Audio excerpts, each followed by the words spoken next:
Chapter 81. Gazes from all directions were focused on Noah, making Noah, who was carrying a cloth bag, frown for a long time. Looking up and looking around, he saw that people who seemed to be residents of this city were passing by Noah. Most of them cast a scrutinizing look at Noah, and some even secretly talked about him, which made Noah somewhat unhappy. Noah, who just came to this world, couldn't have done anything that could attract people's attention. Therefore, the surrounding people were more or less pointing at Noah. There should be another reason. Noah just came to this world, and he didn't know much about this world.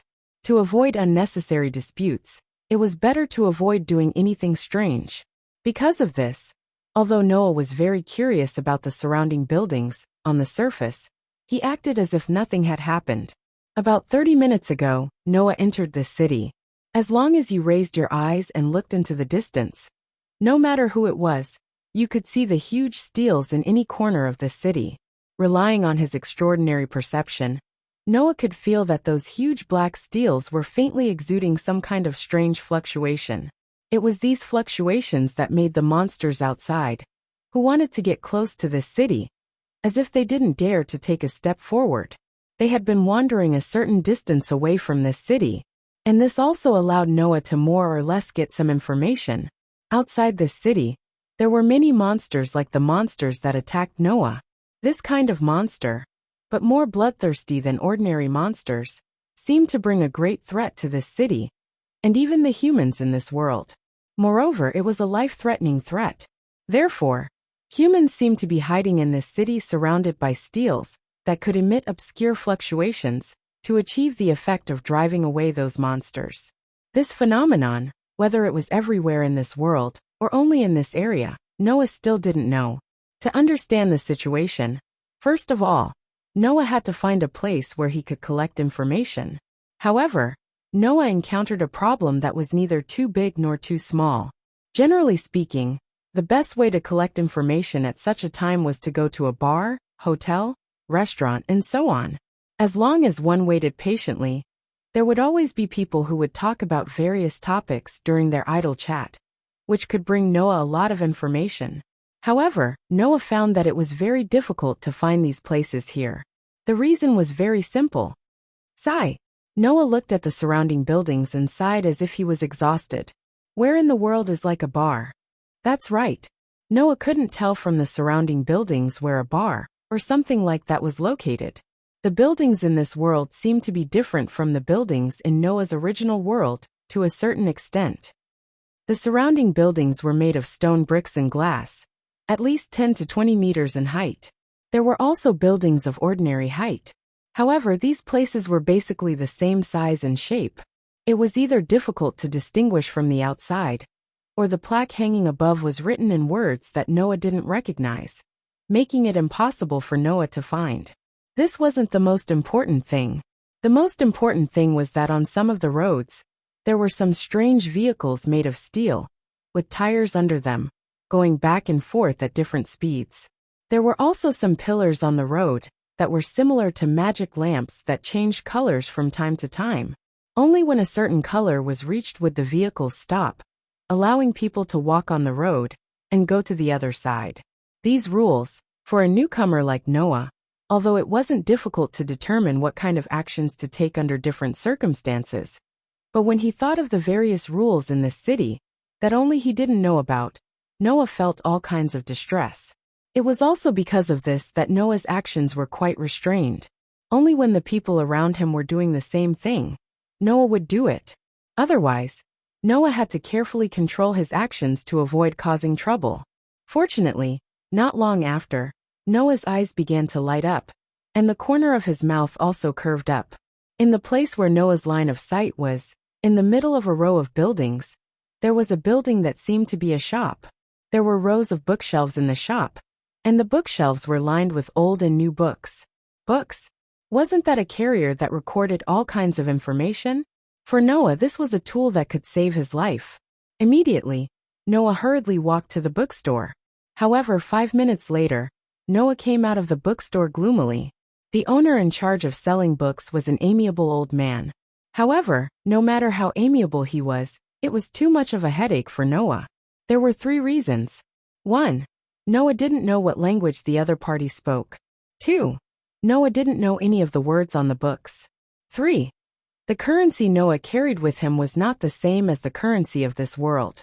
So Noah simply hit a wall. Sigh. Noah realized that he had been sighing since he came to this world. I have to think of a way. In fact, Noah had some extraordinary understanding and memory. Otherwise, Noah couldn't have learned the language of the original world with just a few books without anyone's guidance, and reached the level of communicating with others. As long as certain conditions were met, Noah could learn a certain level of language expression. However, there had to be someone to communicate with Noah first, and with Noah's sensing ability, carefully observe and analyze what the other party meant when they expressed a certain language. Only then could he slowly learn the language.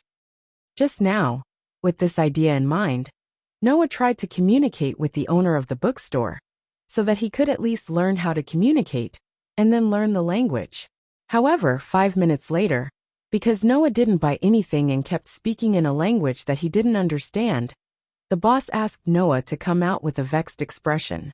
Although these 5 minutes allowed Noah to learn a certain level of answering, such as yes, no, hello, sorry, and other simple words, in the end, he still couldn't fully communicate with others. There's no other way. Noah rubbed his eyebrows. Although doing this will definitely be annoying and eye-catching, it's the only way now. Leaving this sentence, Noah began to work hard. The content of the work was simple. He kept looking for passers-by to talk. Not long after, on the street where Noah was, many passers-by were forcibly pulled by Noah to have all kinds of unrelated conversations. Because of this, Noah also received all kinds of treatment. Some warm-hearted people, after communicating with Noah for a period of time, were completely scared by Noah's pestering and ran away with their tails between their legs. Some cold people were annoyed by Noah and raised their fists wanting to teach Noah a lesson.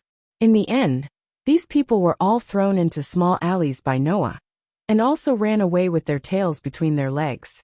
Some puzzled people had been playing a game of communication with Noah. Some people who were in a hurry, after being forcibly pulled by Noah, flew into a rage, and when there was no other way, they ran away like they were running away. In the end, Noah was brought to a room by a kind passerby. The people inside were all wearing strict uniforms, with hats on their heads, black short sticks on their waists, and silver handcuffs. Their faces were somewhat fiendish. About 2 to 3 days later, Noah came out of the room with satisfaction, leaving behind a group of people who had been burned to death lying on the ground, unable to get up again. Later Noah found out. This place was called the police station. Those fiendish people who were pestered by Noah to the point of vomiting blood were called the police. Chapter 82. Walking on the road, Noah held a book in his hand, flipping through it while walking forward aimlessly. This book was taken by Noah from one of the office desks when he left the place called the police station. The title of the book was Protozoan War. During the 2 to 3 days in the police station, every day, Noah would be challenging the police's bottom line by pestering them and communicating with them one by one. In the end, although all the police in the police station respected Noah like a tiger and wanted to drive him away, Noah still successfully learned to communicate with them to a certain extent. If there weren't any problems, Noah would be able to carry out normal daily life communication smoothly. As for the language, Noah wanted to more or less master it through the book in his hand. Otherwise, Noah would not be able to smoothly obtain a lot of information recorded in the book, and that would be a bit of a problem. Of course, during the 2 to 3 days in the police station, Noah not only obtained a certain degree of communication ability, but also some information about this world. It was the same feeling Noah had when he first came to this world. This world basically could be said to be a world full of despair. About 9 years ago, this world was still a peaceful world, with a population of more than 8 billion people. However, on a certain day 9 years ago, a kind of monster appeared in this world without warning. And with a terrifying infection ability, it gained an astonishing number of people and attacked the human world on a large scale. The monsters were collectively known as protozoan. They were creatures that were born after being infected with a terrifying virus that had high infectivity through blood and could rewrite the DNA of living creatures. The virus was called protozoan virus. Creatures infected with the protozoan virus, whether human or animal, would all be transformed into protozoan by the virus at an astonishing speed, becoming complete monsters. These monsters not only had terrifying and ferocious power, but they could also infect other creatures with the protozoan virus by injecting body fluids into them, turning the infected creatures into protozoan. They also had a certain degree of regeneration ability. Human weapons could not easily kill these monsters. Under such circumstances, a terrifying number of protozoa launched a large-scale attack on the human world 9 years ago, starting a world war. In the end, humans were defeated. The population of around 8 billion dropped sharply. Only about a tenth of them remained. In the past, the humans who had once ruled over the entire world had also been snatched away by the protogut animals. The remaining 10% of the human population was hiding in the remaining areas. Under the almost hopeless disparity, the protogut animals engaged in a long tug-of-war for 9 years. And what protected the last areas of human survival and prevented humans from being completely wiped out were those huge black stone tablets that stood around the city. The monolith was a gigantic metallic monolith made of pitch-black metal. The monolith was able to emit a special weak magnetic field. It possessed the ability to weaken the virus of the protozoa, causing the protozoa to lose their ability to regenerate, and causing the protozoa to instinctively stay away from them. It was because of the existence of the monolith that could cause the protozoa to lose their ability to regenerate that humans had the possibility of fighting the protozoa. The monolith, which was made of a large amount of monolith, was erected around the last remaining land of humans, using the magnetic field released by the monolith to isolate the protozoa, allowing humans to survive. But even so, humans could only hide in the places where the monolith existed to prolong their last breaths.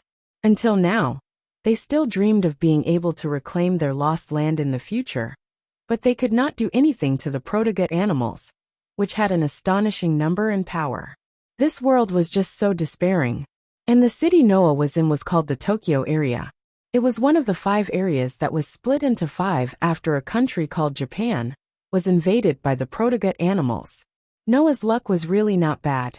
If it was not because he was around the Tokyo area when he descended into this world, Noah would have been besieged by the army of protogut animals that could only be described as terrifying. Noah did not know what level of power these monsters called protogut animals had. However, after 2 to 3 days of hard work, Noah also found out that creatures infected by the protogut animal virus would mutate in a short period of time and mix the infected DNA with the DNA of other animals, turning into terrifying and ferocious monsters, known as protogut animals. And the more DNA of different species mixed with the protogut animals, the stronger and harder their strength and outer skin would be. Therefore, basically, protogut animals were divided into levels, I to 4 according to the strength of the protogut animals. Generally, protogut animals that were only infected with the DNA of one species and had the ability to possess the DNA of one species were the weakest stage I. Those that were infected with 2 or more protogut animals and had the ability to possess the DNA of 2 or 3 species would evolve to stage 2. Protogut animals in stage 3 and stage 4 generally had the DNA of multiple species and also had all the advantages and abilities of these species, which was very terrifying. When he first arrived in this world, he was kicked to the point of exploding by Noah's crisp kick, causing him to be unable to even regenerate. The stage of the protozoan should be stage 2, a protozoan with the DNA of more than 2 species. Noah had the power to destroy stage 2 in one hit, but he did not know how strong stage 3 and stage 4 were. When he thought of this, Noah could not help but mutter, "This world doesn't let people have a good life at all. It's too boring." At this time, a commotion sounded in front of Noah, attracting the attention of Noah, who was immersed in the book and trying to decipher the meaning of those words. Noah raised his head and looked to the front. At the next moment, a young girl, who was not even 10 years old and dressed in tattered clothes, and had a face full of soot, ran over in a panic. She pushed through the crowd and ran as if she was running for her life. Behind the little girl, a group of people, rather than saying that they were angry, were chasing in this direction with murderous intent. Obviously, they were chasing the little girl in front of them. Seeing this, Noah frowned. When the surrounding people saw this situation, they were curious and nosy and wanted to get closer. However, when the little girl's eyes were exposed to the surrounding people's eyes, the surrounding people immediately stopped in their tracks. The look in their eyes instantly dropped to the freezing point. Disgust and even hatred appeared on their faces from the bottom of their hearts. Without saying anything, they directly left. Noah saw it too. The little girl's eyes, which caused this phenomenon, were crimson like blood. This made Noah unable to react in time for a moment, and he came face to face with the little girl who was running for her life. The little girl seemed to only realize that there were people in front of her until now. She quickly stopped, and the panic on her face became more and more intense. Even faintly, Noah could see a trace of despair in the other party's crimson eyes. Finally, a group of middle-aged and young people surrounded the little girl with murderous intent. They mercilessly reached out to the little girl and tightly grabbed her. "Caught you, hateful monster. How dare you come here? See how I deal with you." A frightened expression appeared on the little girl's dirty face, and she began to scream. "Let me go." After the voice fell, a scene that made Noah surprised happened. Pung! The little girl only struggled for a moment, and those middle-aged and young people who were holding her tightly, whether in terms of size or strength, obviously could not lose to a little girl who was less than 10 years old, flew out one after another, as if they were hit by a huge heavy object, and fell to the ground. The strength of this little girl who was less than 10 years old was actually so great that she could break free from nearly 10 adults. It seemed that there were many things in this world that Noah did not know. Chapter 83. Because of the struggle of the little girl with crimson eyes, the people who fell to the ground were all dizzy and couldn't get up in a short time. Seeing this situation, the little girl didn't react, but the people around her actually showed anger. Sure enough, she's a monster. She's a pest that only hurts humans. Kill her.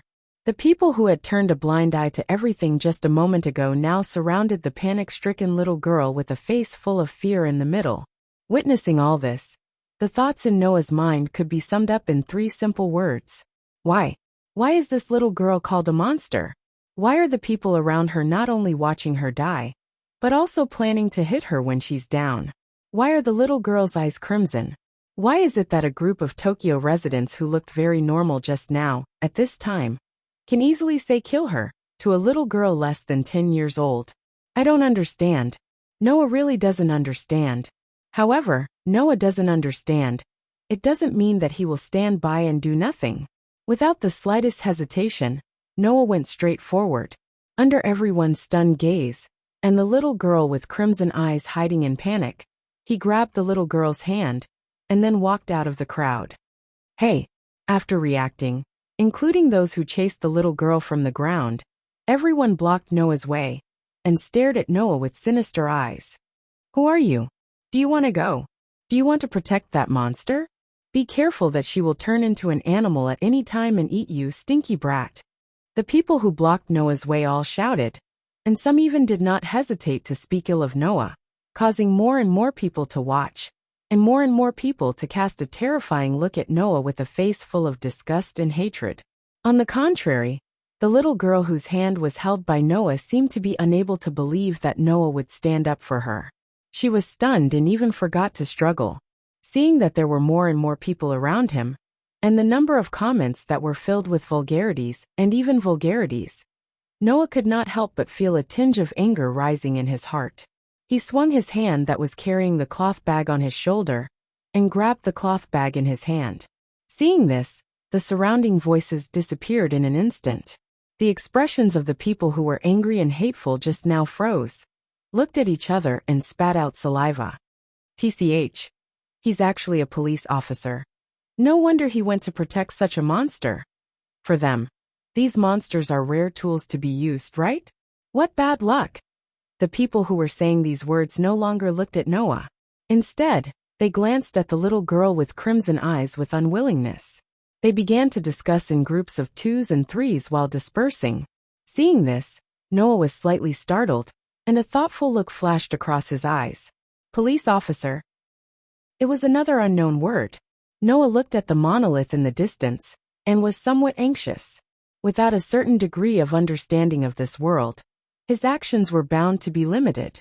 He had to hurry up and obtain the necessary information to understand this world.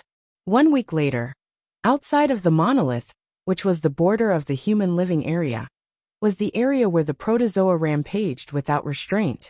It was all listed as an unexplored area in international intelligence. In such an extremely dangerous place, Noah stood on a piece of land that was the color of a rotten tree trunk. He looked at the dark gray sky, and his dark and deep eyes were filled with a kind of unprecedented blankness. In this week's time, other than learning the language and communication in the Tokyo area, Noah spent the rest of his time hunting protozoa outside of the monolith. Noah did not have the currency of this world. Therefore, after inadvertently learning that some research facilities were purchasing parts of protozoa's bodies for research, Noah often came to hunt protozoa. By selling parts of the protozoa's bodies, he earned some living expenses. And now, after a week of this life, Noah had basically solved the communication and language problems. Therefore, he also learned about the cruel reality. Noah, who carried a weapon with him, seemed to be mistaken for a police officer. The so-called police officer was the abbreviation of a civilian police company. It was a civilian organization that was responsible for dealing with protozoa-related incidents. The main job of the police was to eliminate the protozoa that broke into the human living area from the outside. Because it was in the form of a civilian company, the police usually carried out their tasks in the form of a commission. The content of the task did not only include eliminating the invading protozoa, but also various tasks such as bodyguard, escort, search, and so on. Sometimes, they also had to accept the government's instructions and carry out the task. From this point of view, the nature of the police's work was similar to that of a sorcerer. However, the difference was that the police were usually carried out by two people. One was the police officer. The other was the cursed child, a special human born with the emergence of protozoa, the cursed child. They were children who had the protozoa virus's genes. Because the mother ingested the protozoa virus during pregnancy, the virus accumulated in the fetus's body and was born. Thus, they had a certain level of protozoa's ability, which was superior physical ability and regenerative ability. Because the cursed child was infected in the embryonic stage, but because the speed of mutation was very slow, they had a high-speed self-healing ability, agility, and strength that exceeded that of humans. And when the cursed child liberated the protozoa virus in their body and gained power, the phenomenon that appeared was that they would turn into dark red pupils. That was the best proof of their status as a cursed child. Because the cursed child had the power to rival the protozoa, people used this power completely in the war against the protozoa. Therefore, the police officers of the civilian police company were all in groups of two people. They were carriers of the protozoa virus, or the cursed child, because they could use the power of the protozoa virus and had the physical regeneration ability of the protozoa. They were the main combat force of the two-person team. This type of person who formed a partnership with the police and was also the cursed child was collectively known as the initiator. And as the partner of the initiator to assist in the battle and provide core support to the initiator, they were usually the guardians of the initiator. Most of them were ordinary humans. Although their combat ability might not be as good as the initiator, they were basically good fighters. They were responsible for giving orders and had the intangible responsibility of being the spiritual pillar of the initiator. They were collectively known as promoters. Because the protozoan virus had appeared less than 10 years ago, the initiator, or rather, the cursed child, were all children under the age of 10. And they were all women. This group of little girls who were born without knowing anything were not only used as props, but because of the protozoa virus in their bodies, they were not treated as humans at all. Monsters. This was the reason why the little girl with dark red eyes was rejected, and even attacked by people. After knowing this, Noah finally understood. This world was not only full of despair, but also darker and more unbearable than he imagined. Looking at the Tokyo area where the monolith was located, Noah was speechless for a long time. After a long time, he looked at the fairy's coat of arms on the back of his hand and clenched his fist tightly. At this moment, Noah made a decision. Chapter 84. The sun dispelled the darkness, making it even darker than the darkness. The monolith that surrounded the Tokyo area could be seen from afar under the sky. Today, the huge rectangular black wall with a height of 1,618 kilometers and a width of 1 kilometer was still like an iron tower that connected the sky and the earth. It stood in people's line of sight at a certain distance. Undoubtedly, if such a scene existed in the natural landscape, it would be so out of place, but for some reason, it made people feel awe. However, that was also to be expected. After all, only the area in the middle of the monolith was the last paradise left for the humans of this world. In the blink of an eye, the demarcation line between the areas where humans and primitive animals lived by the monolith had existed for 10 years. Because of the war, the areas in the Tokyo area that could be preserved intact were unified and divided into 43 areas. Starting from District 1, which was the center of the Tokyo area, the closer it was to the border of the monolith, the larger the number of districts, all the way to District 43.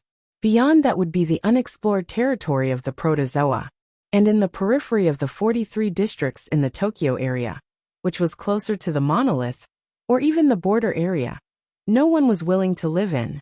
They were collectively called the Outer District. Here people's breath was sparse to a terrifying degree.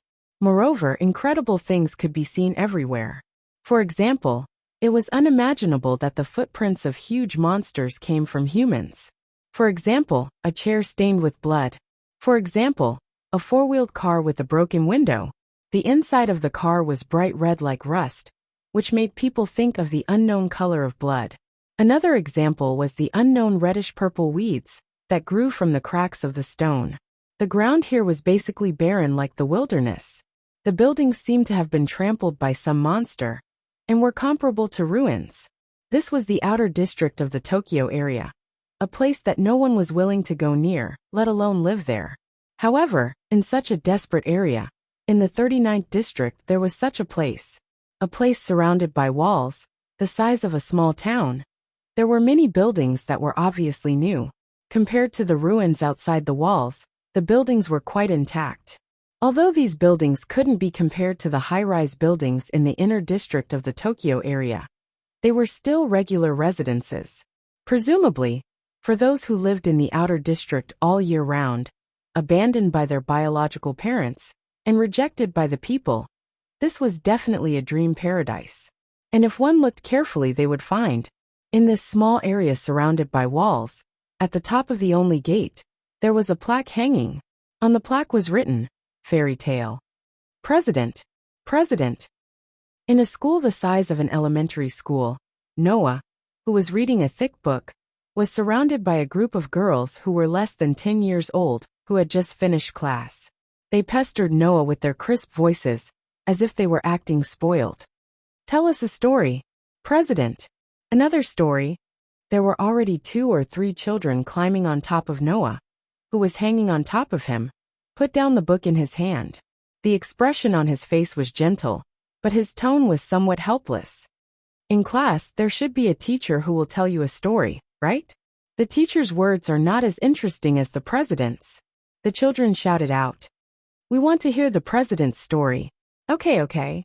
Noah could only shrug his shoulders and pull down the children who were hanging on him. After pondering for a moment, he smiled slightly. "Do you know why we call this place Fairy Tale?" The children naturally shook their heads, their faces filled with curiosity and bewilderment. In fact, whether the fairy has a tail or not, or even whether the fairy exists, this point no one knows. Facing the gazes of the children, Noah spoke softly in a tone that sounded as if it came from a faraway place. But it is precisely because of this that an eternal mystery will become an eternal hope. I created Fairy Tale to tell everyone that, just like the mystery of whether a fairy has a tail or not, or even whether it exists, never give up hope. Noah looked around at the children who more or less had a longing expression on their faces and closed his eyes. One day, you will also have to step foot in the outside world and come into contact with the people in the outside world. At that time, you will definitely encounter all kinds of difficulties. However, even if there are people who reject you, hate you, make things difficult for you, or even want to hurt you, you cannot give up hope. As long as you believe in hope, the fairy will definitely appear by your side. So never forget, it doesn't matter if you are the cursed child that everyone hates, you are still a member of Fairy's Tale. Fairy's Tale will always be your home. Hearing this, the children's faces all showed a happy expression. This kind of expression also made Noah's heart feel unusually peaceful. Noah would never forget that a year ago, when he first came to the outer area, the faces of the cursed children here were gray, alert and different, and had red eyes that seemed to hate everything in the world. For the sake of these cursed children, Noah had worried a lot for the past year. Now, he was finally able to let Fairy Tale become the hope in these children's hearts, allowing these children to live the lives of ordinary children. And this was all that Noah could do. Of course, in this way, there were also all kinds of troubles. President Noah, a middle-aged man in a black suit with a gun at his waist, sat expressionlessly at the door. The car is already waiting outside. That person is also waiting for President Noah's visit. President Noah, please take some time and come with us. Noah glanced at the middle-aged man and did not say anything. Instead, he said to the children around him, "Okay, it's time for class. You all should go back to the classroom." Yes, the children immediately left obediently and returned to the classroom. Noah then reached out and took the long cloth bag that had been on the ground beside him. He stood up and walked out of the door. Tokyo District 1. In this place called the heart of Tokyo, a long limousine drove from afar and finally stopped in front of a building. A person in a suit like a bodyguard appeared out of nowhere and opened the door of the limousine. Noah, who was sitting inside, got out of the car and stood in front of the building in front of him. That's probably the so-called neo-Gothic style building, right? The curved window glass embedded in the white and smooth stone pillars, shaped like ivory, and the wavy slanted door. Many parts of the luxurious building in front of him used the aesthetics that Noah saw in books. It was a palace that people couldn't find fault with. Noah just glanced at such a building, and then, accompanied by 2 guards, he was led into the building called Holy Residence. It didn't take long for the 2 guards to open a huge door and let Noah walk into a brightly lit hall. In the hall, the 2 people opened their eyes as soon as Noah came in. They seemed to have closed their eyes tightly until just now, as if they were resting, and their eyes focused on Noah. Looking at the 2 people in front of him who were undoubtedly big shots, Noah's eyes flashed. Chapter 85. Bang! As if on purpose, the door of the hall was slammed shut, letting the loud bang reverberate throughout the hall. Noah did not care about this threatening action. He looked up and looked at the other 2 people present other than him. It was a combination of a man and a woman. The first thing that attracted Noah's attention was a pure white girl, sitting on a rather noble sofa. The girl's age was about the same as Noah's, maybe even 1 or 2 years younger. She wore a paper-thin pure white dress, very similar to a wedding dress, and a sun hat on her head, as if she was wearing a large amount of snow. It was easy to attract attention. The girl's skin was naturally white like a pearl, her shoulder-length curly short hair, and her face was so straight that it made people lose their minds. It was as if a superb painter had spent his life painstakingly drawing such a beautiful face. No one could ignore it. Even Noah looked at the snow-white girl and narrowed his eyes. Seiko. Of course, this was not the girl's real name. It was similar to the nature of inheritance, a title only left for people of the girl's current status. 10 years ago, the country called Japan was forced to be divided into 5 regions because of the persecution of primitive animals. The girl in front of him, who was the same age as Noah, was the ruler of the region where Noah was located, the Tokyo region. The other person was standing behind the sofa where Seiko was sitting. He was over 70 years old, with a serious expression, a straight back, and a tall figure, wearing a kimono culottes. He was the assistant official in charge of supporting Seiko. He was in the true sense of the highest authority of politicians, the Prime Minister of Tindo Chrysanthemum. In other words, now the two people in front of Noah were the two people with the highest status in the Tokyo region. Facing these two decision-makers who could have the greatest impact on the entire Tokyo region in various senses, Noah couldn't help but size them up a little, and then walked forward. As if waiting for Noah to come closer, Seiko didn't open her red lips until Noah came in front of her, and spoke in a beautiful voice. "Nice to meet you, Fairy Tail's president, Mr. Noah Doria. I've heard a lot about you. It is indeed the first time we've met." In response to the greeting of the supreme ruler of the Tokyo region, Noah just responded faintly. Then, he turned his gaze to the Tindo Chrysanthemum Prime who had been staring at him. "However, I've had quite a few dealings with this person over here." With the appearance of this sentence, the atmosphere dropped to the freezing point. The gazes of Noah and the celestial child Chrysanthemum Prime seemed to have ignited fierce sparks, filled with a feeling of mutual hostility. Noah was speaking the truth. It was already not the first time Noah came into contact with the celestial Chrysanthemum Prime. Fairy Tail was built by Noah a year ago in the outskirts of the Tokyo area. It changed the miserable life of the cursed children and gave them shelter. However, this upright and plain-spoken old man in front of him was an existence that could never get along with Fairy Tail. Since the outbreak of the Protozoa War 10 years ago, humanity faced the greatest crisis in history. The population of 8 billion was reduced to only 1/10 in a short period of time. One could imagine how many people's families died in the hands of the protozoa. These people who survived the Protozoa War, and most of them were robbed of their loved ones by the protozoa. Most of them hated the protozoa, and the cursed children, who had the protozoa virus in their bodies. Their discrimination against the cursed children was very serious. Therefore, they were also known as the plundered generation. As for those born after the Protozoa War, including the cursed children, they were known as the pure generation. Chrysanthemum Prime was the representative of the plundered generation. His wife was also killed in the hands of the protozoa. Because of this, the celestial child Chrysanthemum Prime Minister hated the primordial intestines and the cursed child to the extreme. He naturally hated the Fairy Tail, who had taken in many of the cursed children, and could be said to be the gathering place of the cursed children. In the past year, ever since the establishment of Fairy Tail, this person had been secretly plotting against Fairy Tail.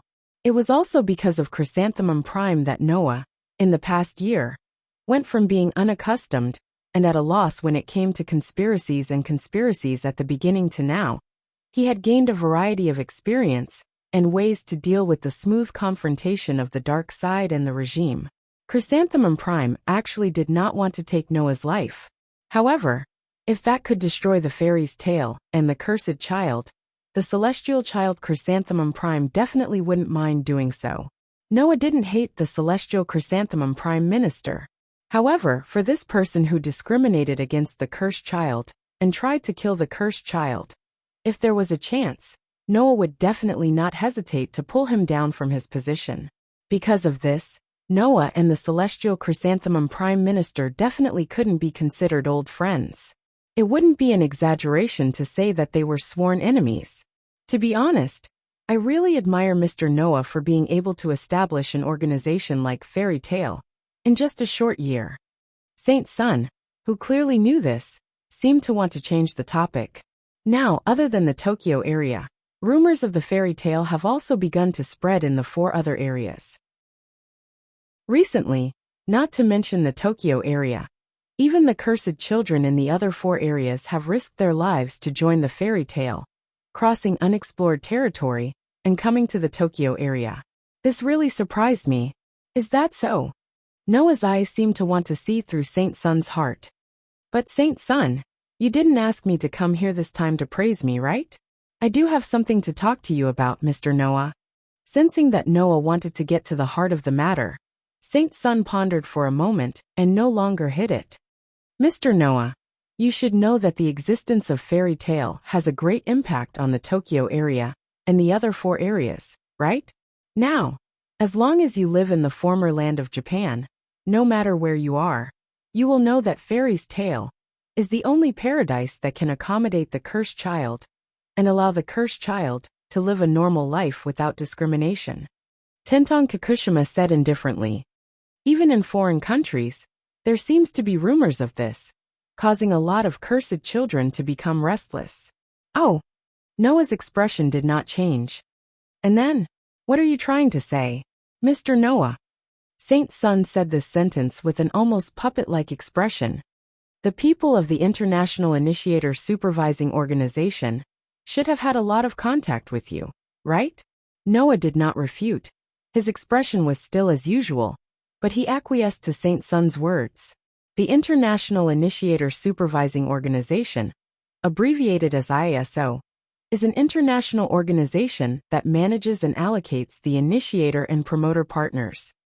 Mr. Noah, you have taken in a large number of cursed children, which has hindered the management of ISO. Saint Sun said seriously. No, it should be said that your actions have caused harm to the world to a certain extent. Chapter 86. Noah's actions had caused harm to the world? It might be easy to think of this as exaggeration, but Noah understood why the Holy Son of Heaven would say this.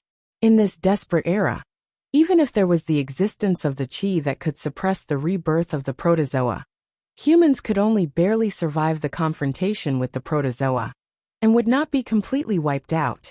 Under such circumstances, the police force formed by the initiator and the promoter, who could fight against the protozoa, was the world's last hope. It was said that the most powerful initiator could even influence the military situation of the entire world. From this, it could be seen how important the cursed children, who could display abilities comparable to that of the protozoa, and had the precursor of the protozoa virus in their bodies, were. However, due to the existence of the fairy tale, the number of initiators began to decrease sharply. I heard that the people from the International Initiator Supervision Organization, ISO, had contacted Fairy Tale, hoping that Fairy Tale could provide them with the cursed child, so that they could use the cursed child as an initiator and assign it to the police as a partner. However, Mr. Noah rejected them, right? Elysium's expression was very serious.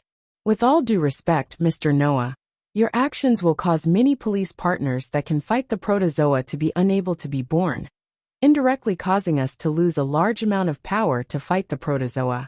Do you know that?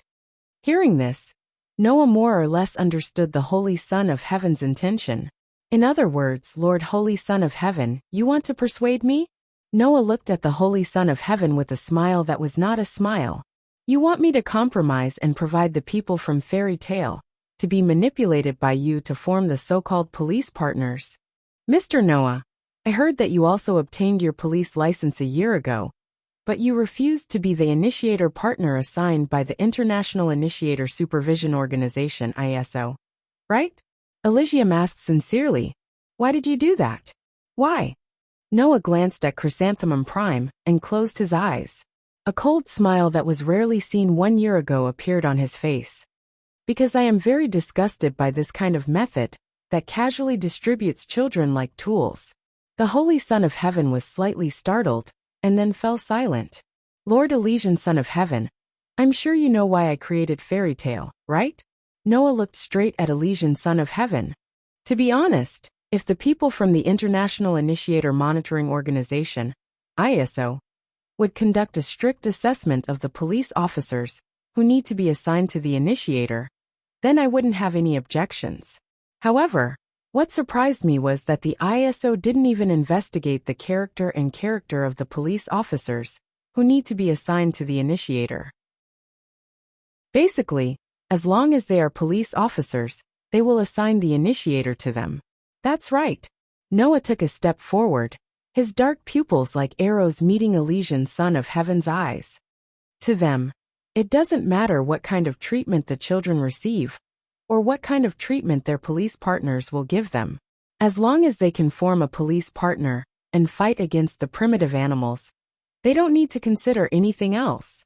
I created Fairy Tale because I don't want the children to be treated cruelly and discriminated against. I want them to be able to live like ordinary people. Noah's voice echoed throughout the hall of the Holy Son of Heaven and Chrysanthemum Prime's ears.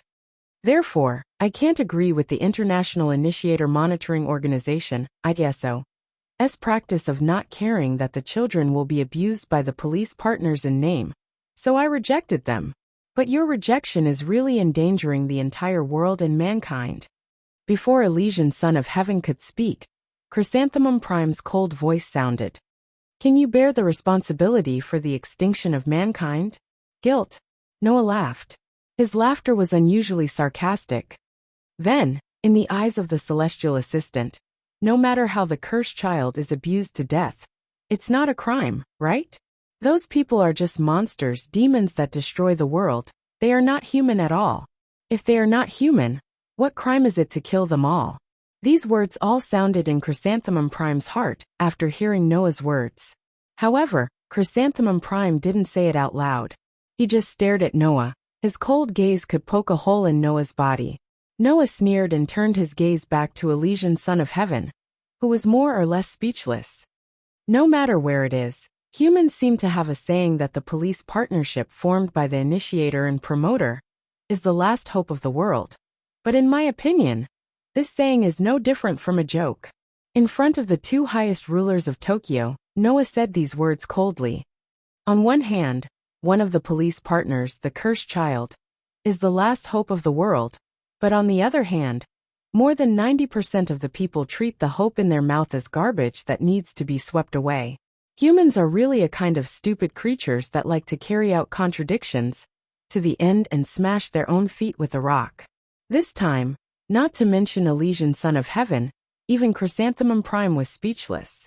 Noah curled his lips in boredom, took out a stack of paper from his jacket, and threw it on the table in front of Elysian Son of Heaven. This is... Elysian Son of Heaven and Chrysanthemum Prime both looked at the paper in front of them at the same time. Then they were stunned and surprised. The personal information of the police partners of the initiator and promoter? That is the relevant information of the police partners that were personally reviewed by Fairy Tail. And the cursed child in Fairy Tail were assigned to qualified police partners. Noah turned his gaze to Chrysanthemum Prime and said as if he was provoking him. Let's not talk about whether or not I can bear the responsibility of the extinction of humanity, but Fairy Tail will not hide the real hope of the world. Not only do we have schools, hospitals, and children's residences, we even have an initiator training facility for children who want to become combat forces, to train children into qualified initiators. There are quite a few active initiators on this list.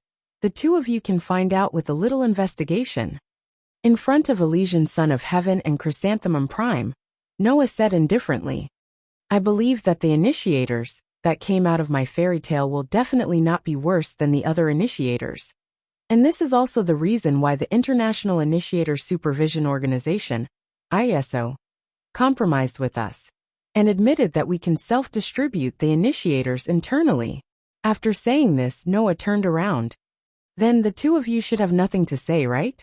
Elysian Son of Heaven and Chrysanthemum Prime were both silent.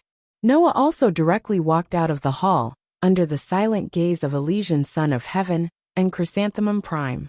The hall of the holy residence was silent, and no one spoke for a long time. Chapter 87, Tokyo District 39, Fairy Tail. In his own residence, Noah casually tossed aside the long cloth bag that had been slung over his shoulder. Then, he sat down on the sofa in a paralyzed manner. One of his hands covered his eyes and his whole body exuded an aura of exhaustion. If possible, Noah would rather fight to the death with the protozoa for an entire day and night than engage in a conversation with those in power, like the Holy Son of Heaven and Chrysanthemum Tenzin. That would be too tiring. Even after an entire year, Noah had basically gotten used to this kind of tiredness and was unwilling to be tormented like this. After 1 year, he had fully understood the dark side of human nature and assimilated himself into this world of despair. Only then did Noah realize how wonderful the days he spent in the fairy tale were. That caused Noah to miss the fairy tale almost every day. He missed his companions who grew up together with him. Of course, due to Noah's intervention, this world now had the existence of the fairy tale. No matter what, regardless of which world the fairy tale belonged to, Noah would do his best to protect it. No matter how tiring, no matter how bitter, as long as he could achieve this goal, it would be worth it. Forget it. I won't think about it anymore. Noah rubbed his eyebrows and turned his head to look at the door of a room. He stood up and walked over. Pushing open the door, Noah walked into the room. It was an extremely dim room. There were no fluorescent lights on the ceiling, and there were no windows around. In such a dim room, there was an apparatus that was as tall as a person. In the middle of the apparatus was a culture tank the size of a thumb connected to it. It was a culture tank filled with an unknown liquid. It appeared as though it was boiling and bubbling. If there was an expert here, who had a good understanding of the protozoa, they would be shocked to discover that the unknown liquid in the culture tank was a processed protozoa virus. It was not a virus extracted from the protozoa's body and filtered out of the body fluids and blood. Instead, it was the most primitive virus that infected in the form of a virus, causing the protozoa to appear in the protozoa. Usually humans and even living creatures would be infected with the protozoa virus, and the protozoa could only be infected through the blood. In other words, the protozoa virus could not be infected through the air. Otherwise, humans would have long ceased to exist in this world. However, that did not mean that the protozoa virus did not exist in the air. In fact, experts had long since proven that the protozoa virus could also be active in the air. They would enter through the mouth of humans, but they would not infect humans and cause the protozoa. This was a theory that had been confirmed after countless experiments. However, although the protozoan virus that entered the mouth of a human wouldn't infect them, it wouldn't cause immediate death either. If the airborne protozoan virus happened to enter a pregnant woman's body through her oral cavity, the pregnant woman would sometimes give birth to a fetus with protozoan DNA in its body. Most of the cursed children came from this. The device in front of him was a device that could extract the protozoa virus in the air and collect all kinds of protozoa viruses. Although the culture tank filled with protozoa viruses was only the size of a thumb, there were at least hundreds of protozoa viruses mixed with species factors inside. With such a high concentration of protozoa viruses, if anyone accidentally let even 1% of them enter their body, they would probably instantly transform into a protozoa and become a complete monster. It was impossible for Noah not to know that. However, Noah's next move would definitely make the onlookers dizzy. Gotcha! They saw Noah reach into the culture tank the size of a thumb and take out a test tube connected to a needle from the device below the culture tank. Then he stabbed it into his arm without hesitation. In the culture tank, the protozoa viruses that had gathered into a thick liquid form immediately flowed through the device and into the test tube. In less than 10 seconds, they were all injected into Noah's body. In the next moment, Noah's pair of dark pupils that were as deep as the stars trembled violently. In the blink of an eye, they all turned crimson and dyed Noah's pupils red. That pair of blood-red eyes were exactly the same as the cursed child's. Thump! Thump! Noah's heart was beating violently. Gulp! While his whole body was releasing a shocking amount of heat, Noah's vision began to distort up and down. The illusion that his limbs seemed to be expanding outwards also appeared. Bang! His muscles seemed to be burning, causing Noah's arm that was pierced with the needle to tremble. The needle that was stuck in his body was immediately pushed out of his body like a bullet and bounced off. Creak! Noah's chest made such a sound. In an instant, it expanded greatly, and the bones in his body also made abnormal sounds of friction. It was under such circumstances that the protozoa viruses injected into Noah's body strengthened Noah's body at an unimaginable speed.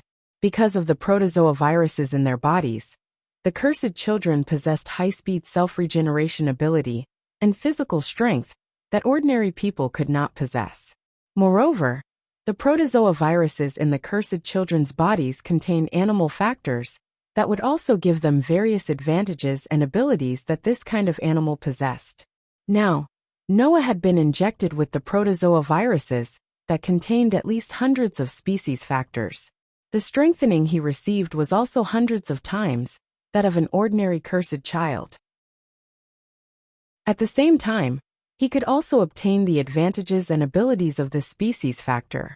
Unfortunately, if Noah, who was not a cursed child, continued to be affected by the protozoa viruses like this, he would only end up becoming a protozoa.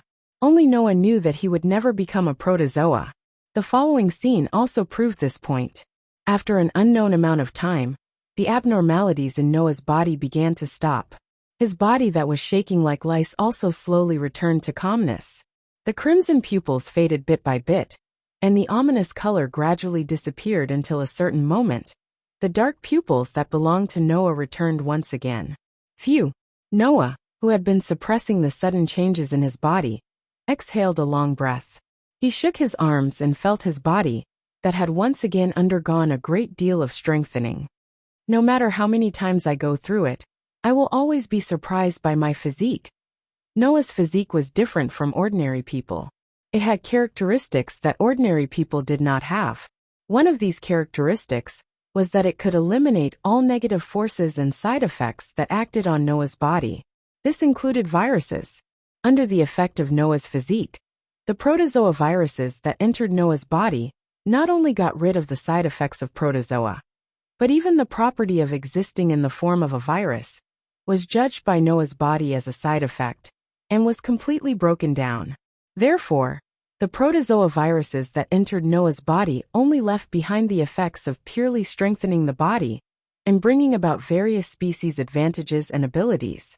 During this year, Noah would inject the protozoa viruses into his body almost every other month.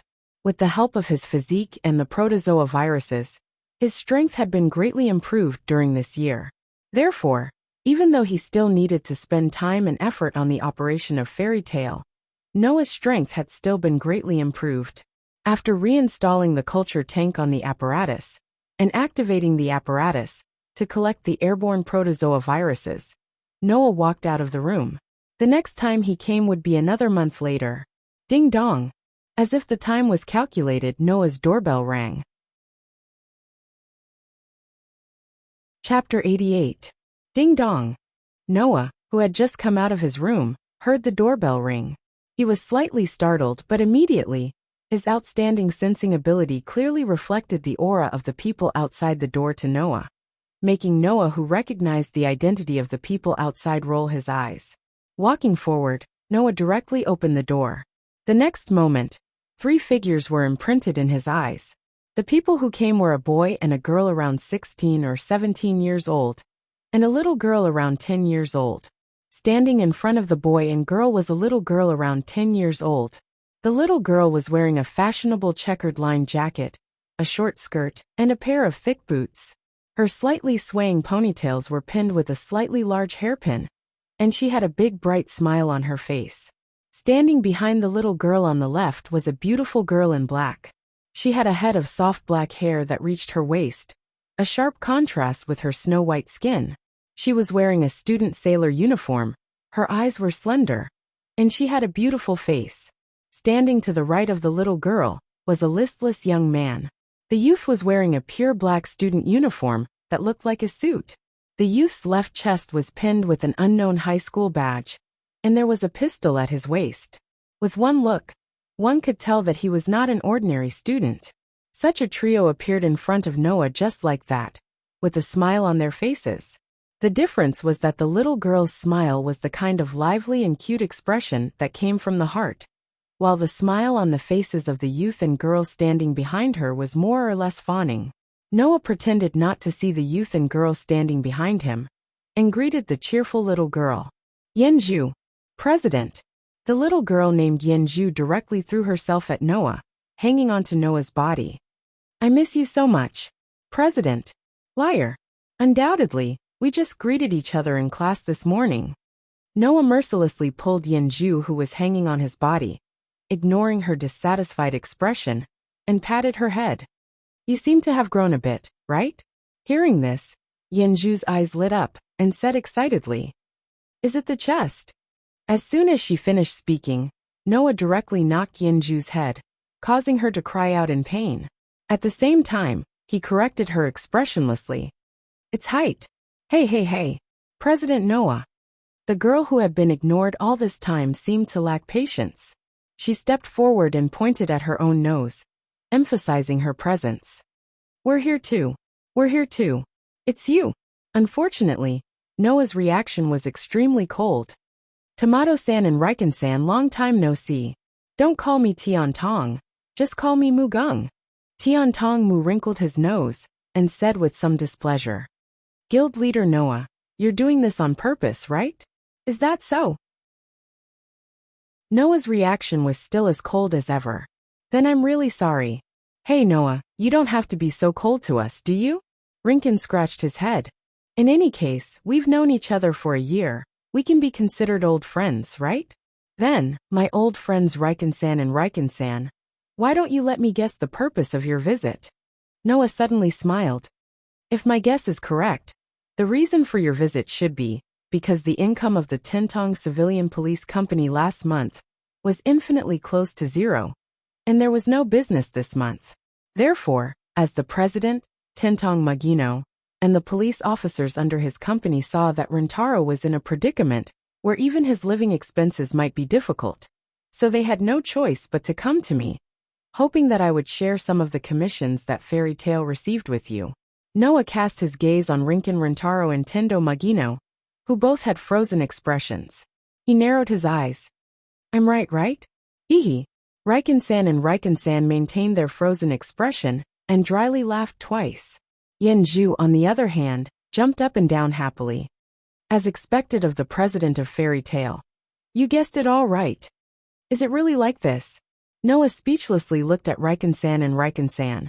I say, how can there be people like you, running a police company to the point where you need to get commission work from other places? What can we do? Riken-san said even more angrily. It's all because our company's members are too useless. They can't make our company's name known. And their strength is so weak. Of course people won't want to look for us. Is that really the case? Riken-san couldn't help but whisper and refute. The problem should be that the building where our company is located, the first floor is for gay, the second floor is for nightclubs, and the fourth floor is for loan sharks, right? If Riken-san is really a powerful police officer, the customers won't care about this at all. Riken-san glared at Riken-san, and then looked at Noah. His face hung a fake smile that couldn't be more fake. Well anyway, President Noah's Fairy Tail receives a lot of commissions every day, right? It's okay to share some with us, right? The police's job is to solve matters related to gastronomic animals. Compared to purely police officers, the nature of Fairy Tail is quite complicated. Fairy Tail has schools, hospitals, residences, and even initiator training facilities specially provided for the cursed child. And the money to maintain these facilities almost all came from Noah's personal wealth. By hunting gastronomic animals and selling their bodies to the research facilities for gastronomic animals, thus obtaining benefits. In the beginning, Noah used this method to earn money, and then used all the money to establish Fairy Tail, which led to the birth of Fairy Tail. And when Fairy Tail was truly operating, Noah used the internal initiator to form partners with police officers that he approved of, and invited these police officers' partners into Fairy Tail. Under the name of Fairy Tail, they went out to work, earned a lot of money, and put Fairy Tail on the right track. Ordinary police officers under a civilian police company went out to work for a salary, and all the remuneration they received went to the company. Noah, on the other hand, let Fairy Tail learn from the other world's Fairy Tail. He made every commission into a commission form and posted it on the commission board. He let the police officers under him choose their own jobs, and 70% of the remuneration would go to the police officers themselves. This method of operation also attracted a lot of foreign police officers. After all, if they worked in Fairy Tail, as long as they were willing to work hard, the remuneration would definitely be much higher than the salary of ordinary police officers. In this way, Fairy Tail, as an alternative police organization, was recognized by many people in the industry. Now, Fairy Tail was one of the most famous police organizations in the Tokyo area. This was also the reason why these two thick-skinned people often came to visit Noah. Bang! Tenzo Mu threw a heavy punch, hitting Riken Rintaro's abdomen. Whoa! Riken Rintaro suddenly let out a strange cry, holding his stomach and lying on the ground. Tenzomu immediately kneeled down, holding Riken Rintaro's head, and made a kneeling posture. We will abide by the rules of Fairy Tail, and only take 70% of the remuneration, so please work for us. Otherwise we can only starve to death. Noah looked up to the sky and sighed, completely speechless. Chapter 89. In a gymnasium in Fairy Tail. Noah was currently confronting Rintaro Rikken and Yenju Lan Yuan, a pair of police officers. 10 minutes ago, Tian Tong Mu had happily gone to the main building where the police officers of Fairy Tail gathered and rested, where the commission orders were posted on the board.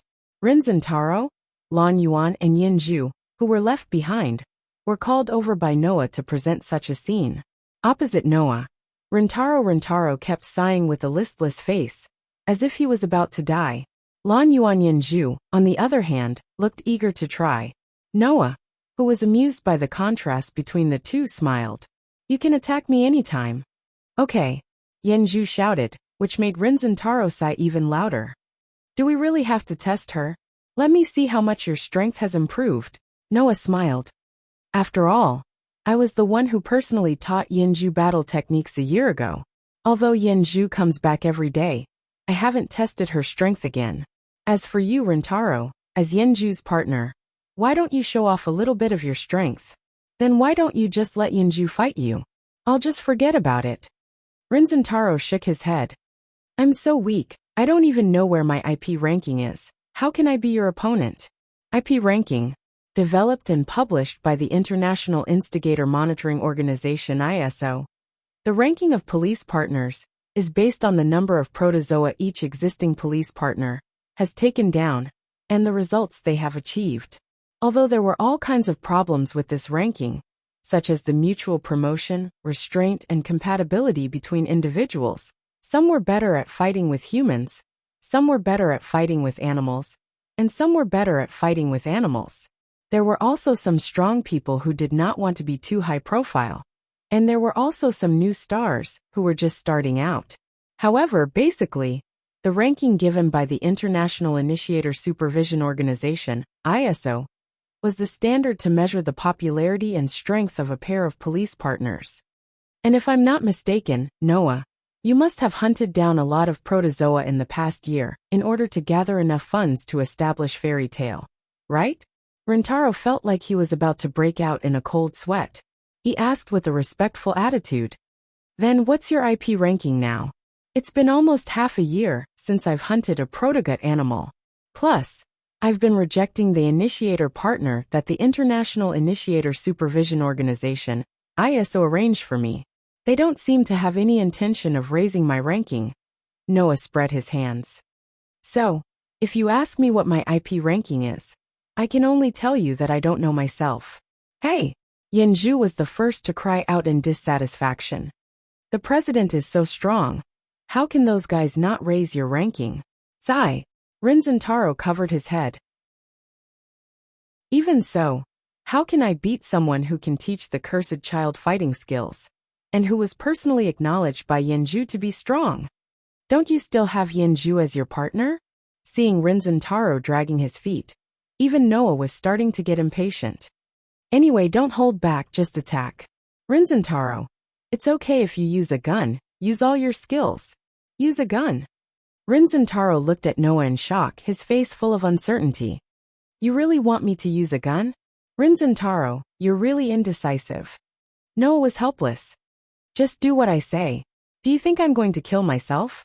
But Rinzantaro seemed to want to say something, but this time, he was interrupted by Yenju, who was also getting impatient.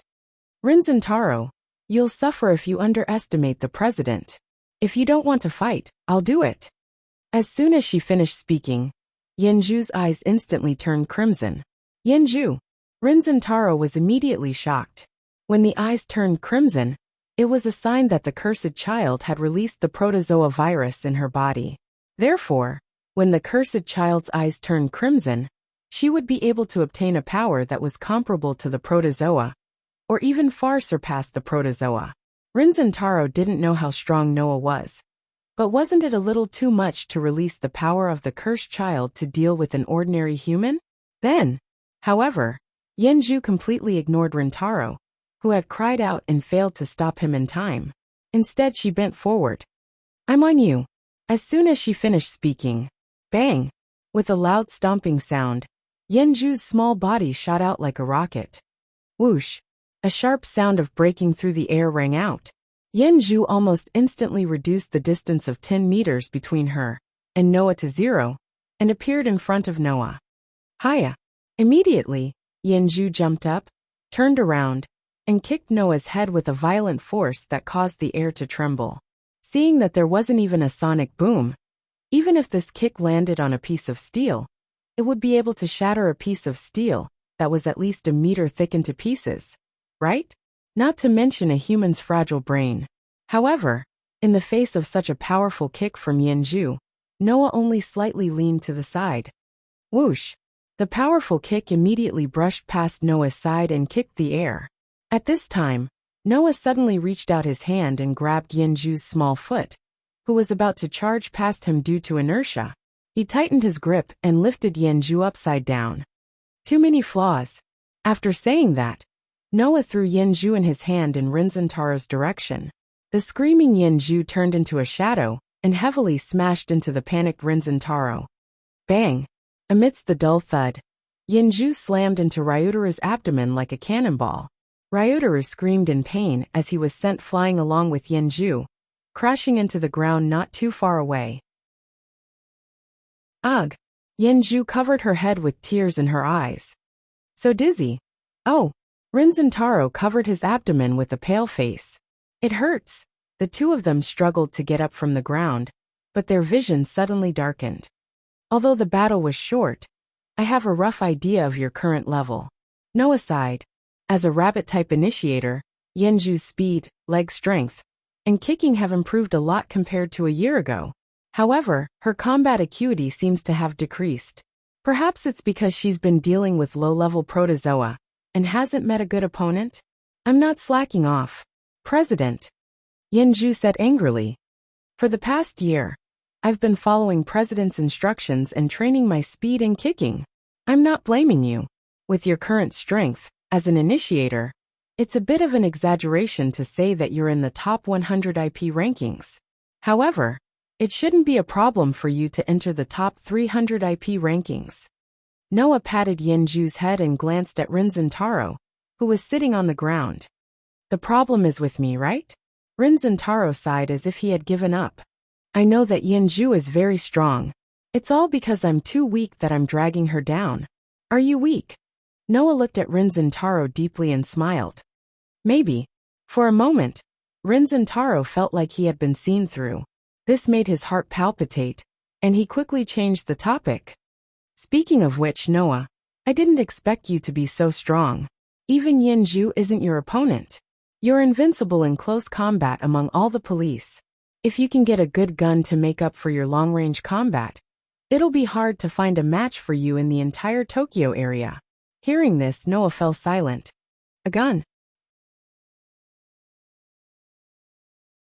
Chapter 90. Noah raised his head and looked at the building in front of him that was at least 20 meters tall. He squinted his eyes because of the light reflected from the reflective glass. Is this the location of that famous large-scale weapons company, the headquarters of SEMA Heavy Industries? That's right. In addition to Noah, another man who was still in high school at the scene made a speechless response. If possible, I really want to never set foot here like Miss Mugung. If it weren't for your request, Noah, I think Miss Mugging would never let me bring you here, right? After conducting a small test for Rintaro and Yenju in the stadium, Noah asked Rintaro to bring him here as soon as he left the stadium. SEMA Heavy Industries was a well-known weapons company even in other regions. It was even more famous in the Tokyo area. Many police officers were very positive about the alloy weapons produced by this weapon company. After Noah heard that Rintaro's pistol was sponsored by the daughter of the president of SEMA Heavy Industries, he asked Rintaro to bring him here. As for Mugung, when he heard that Noya and Ryutaru were thinking about this place, He had the most unlucky expression on his face. It was as if he had heard some filthy word. Then, he strongly expressed that he absolutely did not want to come here. Even Yanju was forced to stay by Mugung. Although he didn't know why Mugino was so disgusted with Sima Heavy Industries, it was just as Rintaro said.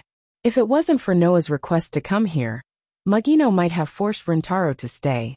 Looking at the evasive expression on Rintaro's face, Noah asked in confusion, "What? Is the daughter of the president of Sima Heavy Industries difficult to deal with?" "Not difficult to deal with, but extremely difficult to deal with." Rintaro sighed. "Forget it. Let's go in and finish this, so we can go back early." Noah shrugged and did not object. Under Rintaro's lead, they entered the building across the street. The security guards seemed to have received the news a long time ago.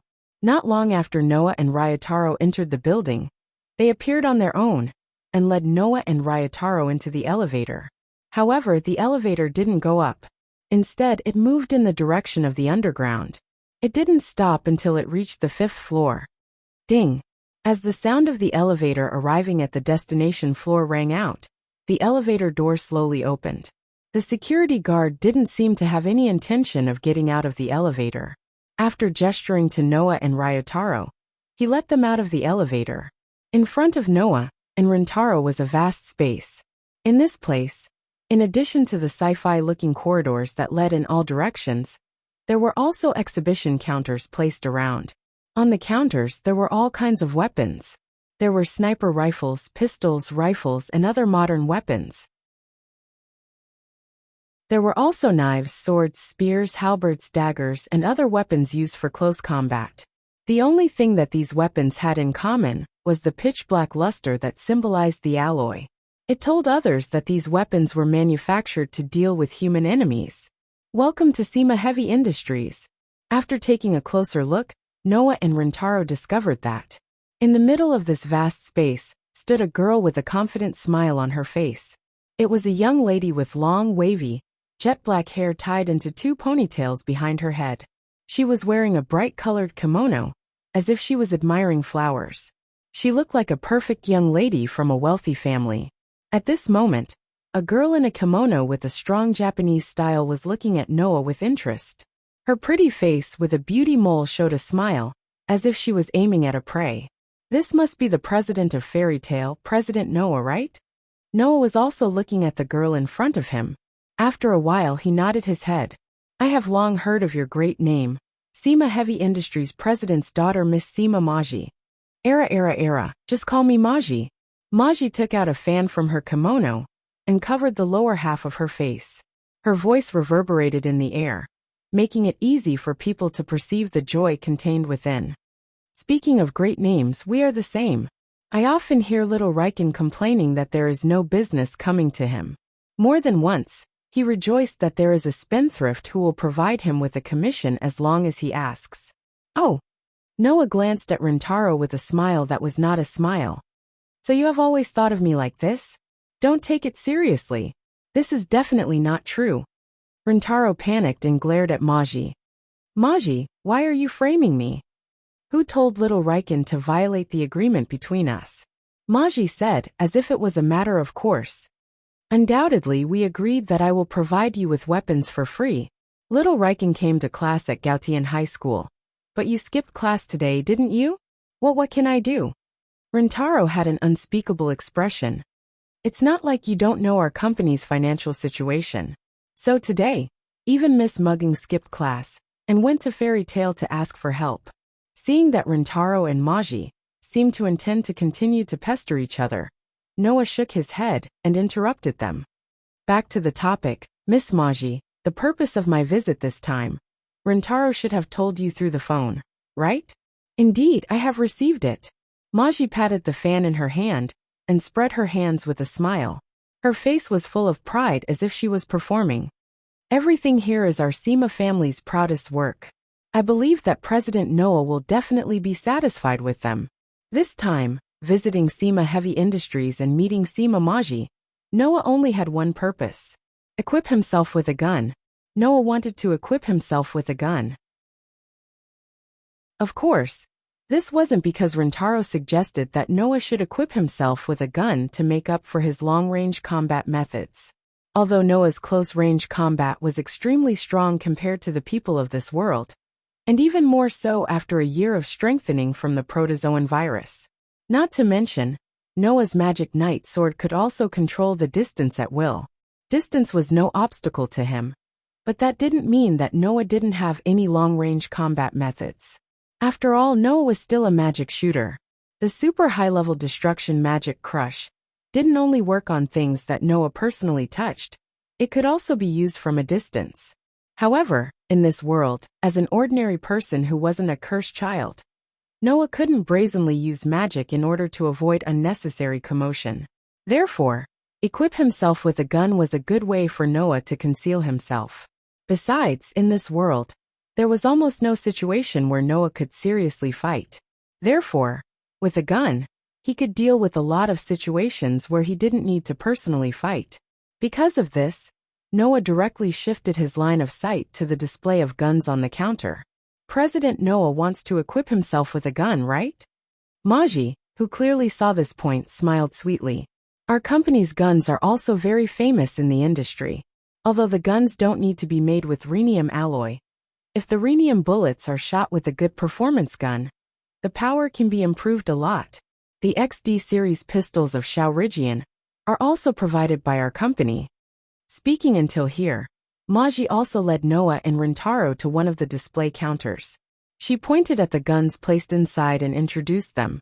Of course, if ordinary guns can't satisfy President Noah's needs, there are also guns here that have been specially modified by our company. In terms of performance, they can't be compared to the state before modification. Noah naturally heard all of Maji's words. Noah, who glanced at the counter in front of him, quickly fixed his eyes on one of the guns. Chapter 91. It has been a year since he came to this world. Noah has gained a lot of understanding of this world. Among them, it naturally included the understanding of modern weapons like guns. It could be said that Noah's understanding of guns was only at the level of long-range shooting weapons. He knew almost nothing about the types of guns, their advantages, their characteristics, and their manufacturing. Therefore, Noah didn't know whether the gun he was looking at was good or bad. However, just like how some people would feel extremely comfortable with the most suitable tool for themselves, Noah took a fancy to the gun in front of him at first glance. Muri and Rintaro seemed to have noticed Noah's line of sight. They looked over, and were both startled. This is... Rintaro tilted his head, and asked Muri with some uncertainty. This is a revolver, right? The gun Noah was looking at was a revolver. It wasn't one of those short, cylindrical revolvers that were commonly used by the police. Instead, the revolver's body was almost the same as Rintaro's XD series automatic pistol. It was 8 inches long, and its outer body was also elongated. It was a completely black revolver that had obviously been modified. As a revolver, the appearance of the revolver in front of him was obviously domineering and elegant at the same time. It made people unable to move their eyes away from it at first glance. However, the body of the revolver was indeed a lot longer than the average revolver. It was even longer than the body of an automatic pistol, if the magazine of the revolver was included. For more practical people, the feeling of the gun in front of them would probably be that it was a special case to emphasize the beauty of the gun. It would make people wonder whether or not it had good performance. It just so happened that Rintaro was this kind of person. Is this a modified version of the Colt Python revolver? Rintaro couldn't help but interrupt. Most revolvers have a relatively small capacity and a relatively low bullet speed. Moreover, the way to load the ammunition must be manually. The reloading time is too long, and the power is relatively low. Although the Colt Python revolver has been improved in power, it still can't do without these shortcomings. How is the performance of this modified gun? If even Shaorigian knows about it, then it's impossible that our SEMA company doesn't know about it. Emoji took out the 8-inch long revolver in front of her, and the gun body immediately flashed with an arc of light. This gun's modification rate is at least 80%. Our department's professionals specifically modified the revolver's unique shortcomings, and thus modified this gun. This gun's bullet speed and power have been greatly improved. Emoji said proudly. I can guarantee you that the bullets fired from this gun are as powerful as an anti-tank sniper rifle. Comparable in power to an anti-tank sniper rifle. Rintaro looked at the gorgeous revolver in Mori's hand in surprise. Won't this gun explode? In order to prevent this, we specially modified it. Emoji smiled, but this time, her smile was slightly restrained. Unfortunately, as you can see, even if the bullet speed and power are comparable to an anti-tank sniper rifle, in order to increase its bullet speed and power, the weight of this gun is much heavier than an ordinary revolver. Moreover, the bullet capacity and the number of times it can be loaded is limited to 6, the same as an ordinary revolver. In other words, the bullet speed and power have been greatly improved, but its weight has been increased. In addition, the bullet capacity is also limited to 6, not exceeding the limit of an ordinary revolver? Rintaro muttered. Then as if he thought of something he said to Emoji. No, the bullet speed and power are comparable to an anti-tank sniper rifle. Even if the gun body is strengthened and won't explode or overheat, the recoil is definitely not small, right? Just like what Xiao Lijian said. Emoji spread her hands. If you want to use this gun, even if you don't care about the fact that it only has 6 bullets, you still need a lot of arm strength. Otherwise, you won't be able to use it at all. So originally, this gun was specially made for the initiator. Indeed, there won't be any problems if the initiator uses this gun. Ryotaro was slightly relieved as he turned his gaze to Noah, who had been silent all this while. However, Noah, you shouldn't choose this gun. It's better to use the XD series automatic pistol like me. Hearing this, Noah looked at the revolver in Mori's hand. After pondering for a while, he said, No, I want this one. Noah. Rintaro was stunned. Are you sure? On the contrary, Mori seemed to have expected Noah to say this. Her eyes flashed with interest. President Noah doesn't care about the fact that it only has 6 bullets. But if you don't have extraordinary arm strength, using this gun isn't a wise choice. Noah smiled indifferently, reached out his hand, took the gun from Mori's hand and raised it. Then let me try it a little bit. How about it? Motion Realism Prism Battle Simulation version 10.0. Start. After the pleasant synthetic voice read out the contents smoothly, Noah realized that he was standing in a huge room that was green all over. The inside of the room was extremely empty, and the light from the high ceiling was so dazzling that it made people unable to open their eyes. In addition, at a certain height, there were several glass windows. Only had time to observe these. Noah heard Mori's mechanical voice from all directions. President Noah, how do you feel? How do you feel? Noah looked around. It's quite strange. Fortunately, I experienced it once. At this time, Noah was in the 5th floor of the SEMA Heavy Industries headquarters, in an open cubic space called the VR Special Training Room, with a diameter of more than 1 kilometer. This was a world-famous virtual combat training facility with high performance. The entire room was made of special rubber. Not only could it use live ammunition, but it could also use various kinds of explosives. In the Yodo area, this was a very famous training facility. The self-defense forces, special police, and even rich busybodies wanted to use this training facility at least once. Therefore, it was said that the appointments from the outside were already arranged on a yearly basis. If you made an appointment now, you would have to wait at least a year before you could use it. However, under Wei Weaver's care, Noah made an exception and got a chance to use this place. While Noah was feeling, the surrounding scenery began to distort violently. The next moment, Noah appeared in a desert. At the same time, a gun appeared in Noah's hand out of thin air. It was the modified revolver Noah wanted to test. The information of the gun has been completely inputted. President Noah is holding the same gun as the previous one, including the weight. Mori's voice constantly sounded from all directions. President Noah, if there are no problems, we can start at any time. Noah gripped the butt of the gun tightly, as if he was holding his own sword. He lowered his arm naturally. Let's start. As soon as the voice fell, Noah's eyes showed an image reminiscent of an old movie countdown. On one side, there was a black circle, and on the other side, there was a flickering countdown. Not long after, the synthetic voice said, "Mission start." Noah didn't know that in another room, Mori and Rintaro were having such a conversation. No way. Rintaro looked at the scene on the monitor and was shocked. Isn't this the famous battlefield where even the 10 elites of the police special assault force were judged to be dead and lost in the end when they challenged the police special assault force in a group battle? Hearing Rintaro's words, Mori's face showed a sinister smile. Chapter 92. Noah's map was a battlefield where he had to face 30 fully armed soldiers.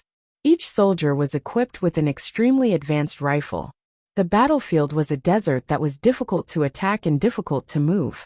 The soldiers would use sand dunes and defensive barriers to defend, but they wouldn't take the initiative to attack. All kinds of unfavorable conditions were impossible for an individual to break through. Even the 10 elites of the police special assault force were judged to be dead in the end and were defeated. It was easy to imagine how difficult it was to conquer this battlefield. It must be known that the elites of the police special assault force, even if they couldn't compare to the more powerful police, they weren't something that ordinary police could compare to. There were 10 such characters, and they were challenging in the form of a group battle. Even the police with the initiator wouldn't dare to casually challenge them. Moreover, if one chose this battlefield, they would suffer from the concentrated fire of all assault rifles from all directions. So until now, no one has been able to clear this battlefield. Hey Mori, Noah just wanted to test the performance of the gun. You threw him into this battlefield, isn't it too much? Rintaro suspiciously looked at Mori. If you let Noah be easily defeated, your product may disappoint the customers and make them give up on buying it. Is that okay? I'll see you in the small room. You don't understand, do you? Mori stared at the screen in front of her and leisurely waved the fan in her hand. Just like when I first met you, my intuition told me that the man in front of me may not be simple. Hearing this sentence, Rintaro suddenly stopped talking. Hee. Mori suddenly smiled meaningfully. I'm looking forward to it. I'm looking forward to what kind of surprise the president of Fairy Tail can bring me. Moreover, it's a gun specially modified by our company. However, just as this sentence came out of Mori's mouth, the scene on the screen in front of her made her face stiffen. Not only Mori, but even Rintaro also widened his eyes. Because on the screen, Noah didn't even take a shooting posture. He kept holding the gun, pointing the muzzle at the ground and closed his eyes. Yes, Noah closed his eyes. Stupid. Is he an idiot? Even Mori and Rintaro couldn't help but call out like this. This was a battlefield where they would suffer from the concentrated fire of rifles from all directions. Closing his eyes. Isn't this courting death? However, the next scene that appeared in front of the two people in front of the screen caused their mouths to slowly open at the same time. Bang bang bang bang bang. Almost at the same time when Noah closed his eyes, chaotic gunshots from all directions randomly sounded. Shio shio shio shio shio. The sound of dense bullets piercing the air echoed in the surroundings, mixed with the chaotic gunshot sounds of the battlefield. Noah raised his head and moved his hand that was holding the gun. Dang dang dang dang. Noah's hand that was holding the spear seemed to have turned into a dancing afterimage in an instant. The rest of his body remained motionless, but his hand that was holding the spear began to dance wildly. While leaving behind afterimages, intense sparks and violent clashing sounds were heard in the trajectory of the afterimages that were waving past. It was the sound and phenomenon caused by Noah blocking the rifle bullets that were fired from all directions with the body of the gun in his hand. What? Mori and Rintaro's pupils suddenly shrank to the size of a needle tip. Using a gun body with a blocking area of less than 50 square centimeters to block hundreds of rifle bullets coming from all directions at the same time? Still closing his eyes? Is this something that a human can do? Bang bang bang bang. Dang dang dang dang. Unaware of Mori and Rintaro's shock at this time, Noah blindly waved his hand holding the gun, blocking all the incoming bullets without missing a single one. After a minute of concentrated fire, it began to stop. Until then, Noah's hand holding the gun tightened. Without warning, he aimed the gun in his hand in one direction and pulled the trigger. Bang! The bullet that was comparable to an anti-tank sniper rifle shot. The power that could penetrate an armored vehicle quickly cut through the air, hitting the head of a soldier who had just emerged from the sand dune. Bang! The powerful bullet directly shot the soldier's head, making the soldier's body slowly fall down. Bang bang bang bang bang. In this regard, Noah didn't even look at them. His eyes were still closed tightly as he spun his body. When the muzzle of the gun reached 5 directions along with the rotation of his body, the remaining 5 bullets in the gun in his hand were all fired. Bang bang bang bang bang. As if to coordinate with Noah's shooting, the 5 soldiers in the 5 directions all poked their heads out. Just as they were about to launch a new round of shooting, their heads were suddenly blown apart by the bullets that came out of nowhere. Pa! When the bullets in the revolver in his hand were all used up, Noah fiercely patted his waist. The prepared bullets flew out from Noah's waist magazine. The 6 bullets were immediately thrown high into the sky, then fell down again. At this moment, Noah also swung his hand that was holding the revolver. The revolving magazine of the modified revolver in his hand suddenly popped out. The empty shells of 6 bullets suddenly shook out and fell to the ground. Immediately, Noah raised the gun in his hand high, and the 6 bullets that were thrown down fell into the 6 grooves in the revolver's magazine very accurately, as if they had been calculated. The next moment, Noah swung his hand again, the loaded magazine ejected back into the gun. At this time the bullets were loaded. If the entire process was calculated using a timer that was accurate to the decimal point, it would only take 0.7 seconds. Looking at Noah, who closed his eyes and continued to shoot, accurately hitting each soldier's head, exploding the simulated soldier's head, and accurately blocking the shots from all directions, Mori and Rintaro almost doubted their own eyes. So strong. Rintaro couldn't find any other adjectives to describe his mood at this time. What is this? What is this? Mori was like a warmonger who saw an exciting battle, and was so excited that she couldn't tell north from south. Is there a man like this in this world?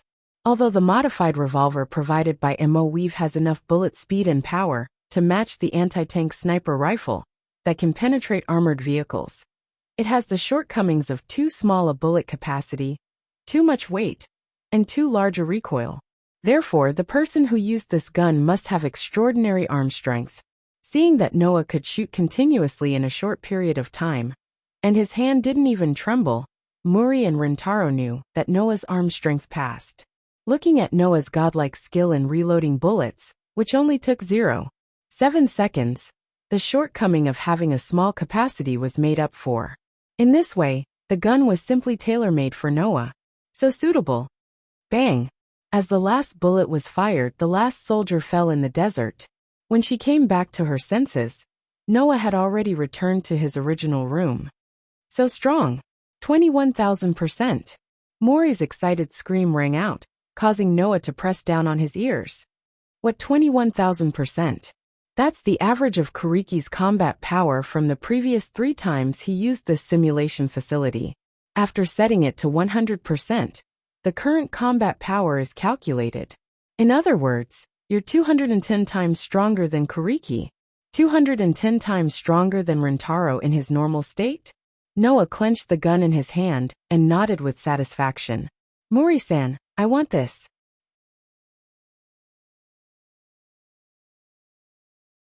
Chapter 93. Is there really no problem? Walking on the busy street, Noah touched the gun and the magazine full of ammunition that were hidden under his coat at the back of his waist. He could not help but let out a sound. No matter if it's a specially modified gun or a manufactured ammunition, the cost is not cheap, right? Is it really okay to provide it for free? Since they said it's free, why don't you accept it generously? Ryutaru, who was walking beside Noah, had an indifferent look on his face. Even a person like me is willing to be a sponsor. You're a person who showed 210 times more fighting power than me. And you only used shooting and closed your eyes. You didn't show any close combat ability that even Yinju was no match for. Otherwise, you would be at least 500 times more powerful than me. If that shrewd president's daughter let go of a living signboard like you, then she wouldn't be Sima Mori. It seemed like the police were the only ones benefiting from the weapons company as the sponsor. But of course, that was impossible. As a sponsor, the weapons company could use the slogan, "A strong police team is using the weapons provided by us to gain publicity and improve their business." Therefore, it was impossible for the weapons company to provide equipment to just anyone. If you want the weapons company to become a sponsor, you have to go through a strict review. A year ago, the Tiantong Civilian Guard Company was still in its infancy stage and did not have any actual achievements. Originally, they were mentally prepared to be rejected during the review stage, so they applied to Sima Heavy Industries, but the result was unexpectedly approved. As for the reason, Noah didn't know, but he could only smile bitterly at Ryotara's words. If Noah showed his close combat ability, he would definitely be stronger. This was not wrong. But what Ryotara didn't know was that Noah made a big mistake in shooting. Ryotara thought that it was incredible that Noah could shoot with 100% accuracy with his eyes closed. But only Noah knew that it wasn't incredible at all. On the contrary, if he didn't do that, Noah might not even be able to hit a target. That's not surprising. It had been a year since he came to this world. It was not the first time that Noah had seen a gun. But before today, Noah had never even touched a gun. How could he hit every shot? Therefore, in order to not miss the target, Noah could only close his eyes and use his sensing ability wholeheartedly. Using his outstanding sensing ability, he took in the surroundings, the opponent's position, movements, and intentions in all directions. Everything was included in the scope of his detection, and he shot like a radar. Therefore, Noah was able to achieve a 100% hit rate. In other words, Noah's shooting ability was so outstanding only because of his outstanding perception ability. If he were to rely on his own ability to shoot, he might not even be able to hit a single target. In the simulation battle, in the end, only Noah's godlike ability to reload and block the incoming attacks was what Mo and Ryotaro saw. He was the real deal. As for his shooting ability, without his perception ability, it might be a bit too much to say that Noah was trash. But compared to those who have been specially trained in shooting, Noah was indeed a bit worse, let alone hitting every single target. Ryotaro, who didn't know any of this, was very emotional. Mo treated Noah like a treasure, and repeatedly said that she would give him weapons and ammo for free. If he needed other weapons in the future, she would also provide them for free. Just like Ryotaro said, she treated Noah like a living signboard. Just as Noah was thinking about this, Ryotaro suddenly said, "Actually, I've always wanted to ask you, why did you approve of me as Yenju's promoter?" Ryotaro's listless expression slowly became serious. He looked forward and said, "Undoubtedly, you are very strong, and you personally taught Yenju combat skills. As an initiator, Yenju's ability is much stronger than the average initiator.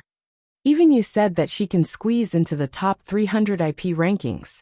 With such a strong initiator, why didn't you partner with Yenju yourself? You don't have an initiator either, right?" Noah's footsteps imperceptibly paused for a moment, but after a moment, he recovered as if nothing had happened. After a moment of silence, he opened his mouth. "I'm not afraid to tell you the truth. When I first saw you, not only did I not want Yenju to be your initiator, I also wanted to kick you out of Fairy Tail." Kick. Ryotaro was stunned. Obviously, Ryotaro had thought of many answers, but he didn't expect Noah's answer to be like this. "Ryotaro," Noah said indifferently, "you are from the plundered generation, right?" Ryotaro's body trembled, and his eyes began to fluctuate. "I still remember a year ago, when I received your application to become an initiator in Fairy Tail, and met you, your reaction." Noah was still looking forward as he spoke.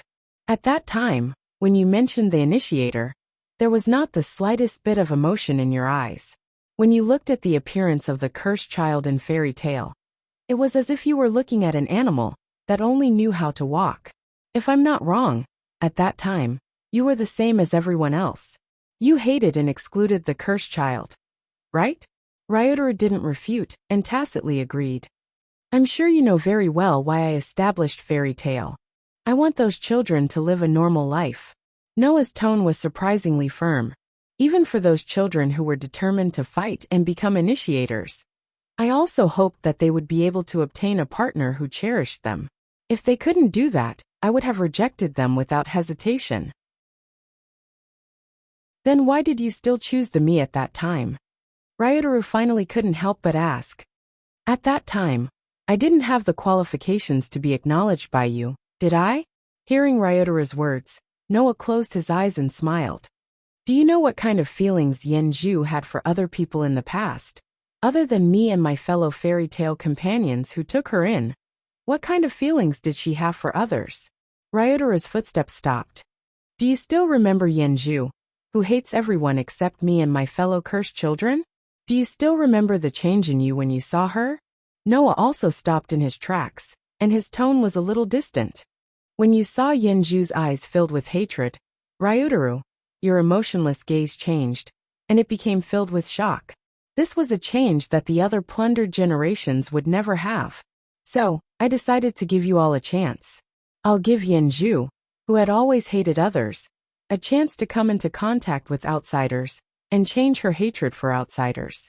I'll also give you a chance to get to know these children again, and truly free you from the plundered generations, and become a normal person. Noah raised his head and looked at Ryotaro, and the corner of his mouth curved upwards. As it turns out, my eyesight wasn't bad. You all successfully bid farewell to the hatred in your hearts. Phew. Ryotaro let out a heavy sigh and bitterly laughed. It seems that I still have to thank you. You're welcome, Noah said jokingly. Ding-ling-ling. Suddenly, Noah and Ryotaro's phones rang at the same time, causing their gazes to change at the same time.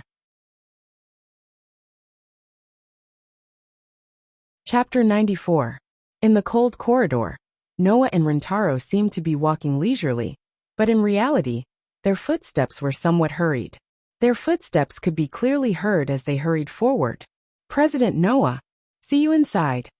In front of them, next to a door, Mugung, who was wearing a black sailor suit, seemed to be waiting for the two's arrival. When she saw Noah and Rintaro appear, a relieved expression appeared on her face. Mugen-san. Rintaro hurriedly stepped forward. What's going on? Why did you suddenly ask me to come to the Ministry of Defense? This happens to be something I want to know. I just received news that there's a commission. Mugung reached out her hand and gestured for Rintaro to not be anxious. Then she cast her gaze on Noah. Now it seems that it's not just the Tendo Civilian Police Company that received the news. Even Fairy Tail received the news? Noah didn't answer and only nodded. After sizing up Mugung's surroundings, he asked, What about you? Where's Yenju? She's in Fairy Tail. I told her to continue with her classes. Mugung sighed. After all, since I was asked to come to the Ministry of Defense, the topic I'm going to talk about will definitely make Yenju sleepy, right? Noah smiled bitterly, but he didn't say anything. He walked past Mugung and came to the side of the door and pushed it open. What appeared in front of Noah, Mugung, and Rintaro was a conference room with a slender oval table in the center. A huge EL screen was embedded in the innermost wall. The moment Noah opened the door, a suffocating atmosphere appeared in the conference room. Mugung and Rintaro's shoulders stiffened. Even Noah frowned. The culprit behind this suffocating atmosphere was the many people in the conference room. There were people in well-made suits, sitting at the conference table in the center of the room. One could tell at a glance that they were high-ranking people, but they didn't look like they had suffered a lot. There was a sign on the table in front of them, indicating the identities of the representatives of these police companies. Around these people, there was a group of people who were obviously dressed differently from the presidents of the police companies. Not only were they not uniform, but they were also dressed in all kinds of strange things. They were all holding black metal weapons in their hands, and they were all leaning against the wall. They more or less gave off a murderous aura. There was no doubt that they were the police officers, under the presidents of the police companies, sitting at the conference table. They were also promoters like Rintaro. It could be seen that there were little girls around Yenju's age, about 10 years old, standing beside each of the police officers. It was clear that these young girls were the initiators of the police. What's going on? Ryotaro subconsciously lowered his voice. Why are there so many police officers? Why did the president of the company bring the internal police officers with him? Moreover, almost all of them are famous police companies in Tokyo. Mugging looked a little nervous. It seems that something big is going to happen. In this regard, Noah didn't comment much, but he directly opened the door and walked in. With Noah taking the lead, Mugging and Rintaro seemed to have mustered up a lot of courage and followed Noah into the conference room. Just as the three of them stepped into the conference room, from all directions, a murderous gaze pierced the three of them like arrows. Hey, is this a joke? Without giving Noah, Mugging, and Rintaro a chance to react, among the group of police officers leaning against the wall, a promoter deliberately shouted and walked out. It was a burly man wearing a vest. He had a face scarf with a skull pattern on his mouth, and he carried a large sword that weighed at least 10 kilograms on his back. He gave off the aura of a delinquent and a troublemaker. What's wrong with the police recently? You've even started to treat this as a game? The ruffian-like man looked down at Noah, and the other two with his burly figure. There's no place for little brats to stay here. Hurry up and get out of here. Mugging and Rintaro, who didn't expect trouble to come as soon as they arrived, froze for a moment and forgot to react. Only Noah didn't seem to be surprised. He didn't even look at the thuggish man. He walked past him and walked towards the conference table. Whoosh! Careful! A sharp sound pierced through the air, and Mugging and Rintaro's screams sounded at the same time Noah walked past the thuggish man. Immediately after, the thuggish man's angry roar sounded. I'm talking to you, didn't you hear me? Little brat! With such an angry roar, under the watchful eyes of the surrounding people, the ruffian's fist mercilessly landed on Noah's back with a strong gust of wind. Noah was caught off guard by the attack. Bang!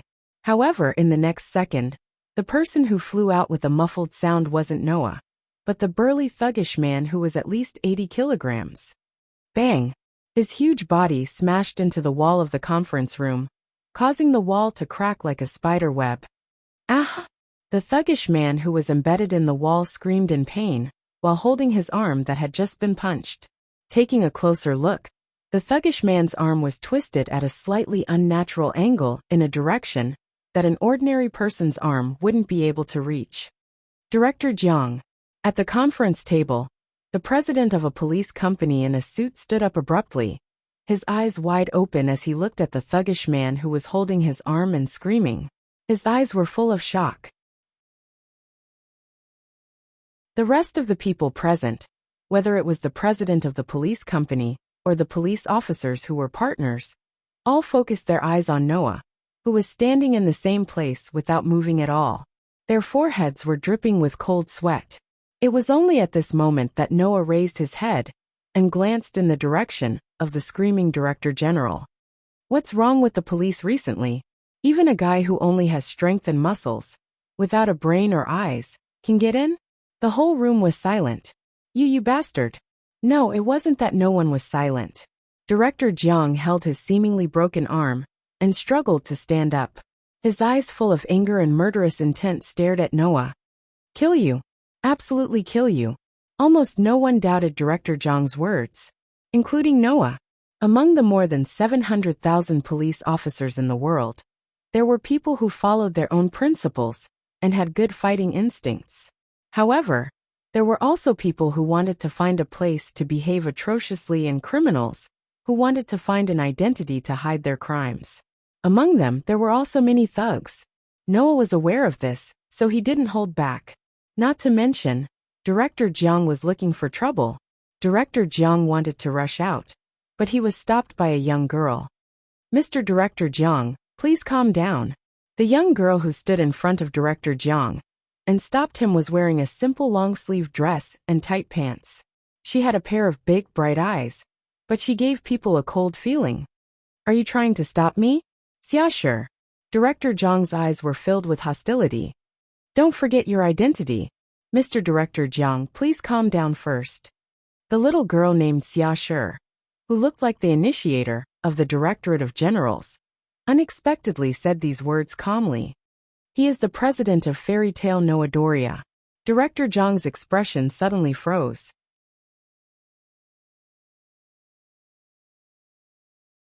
Chapter 95. Fairy Tail? Around them, all the police company presidents and police partners were stunned for a moment, and then they started to make noise. He is the president of Fairy Tail. That famous shelter of the cursed child? No wonder. Now, in the Tokyo area, there was almost no one who didn't know about the existence of the Fairy Tail.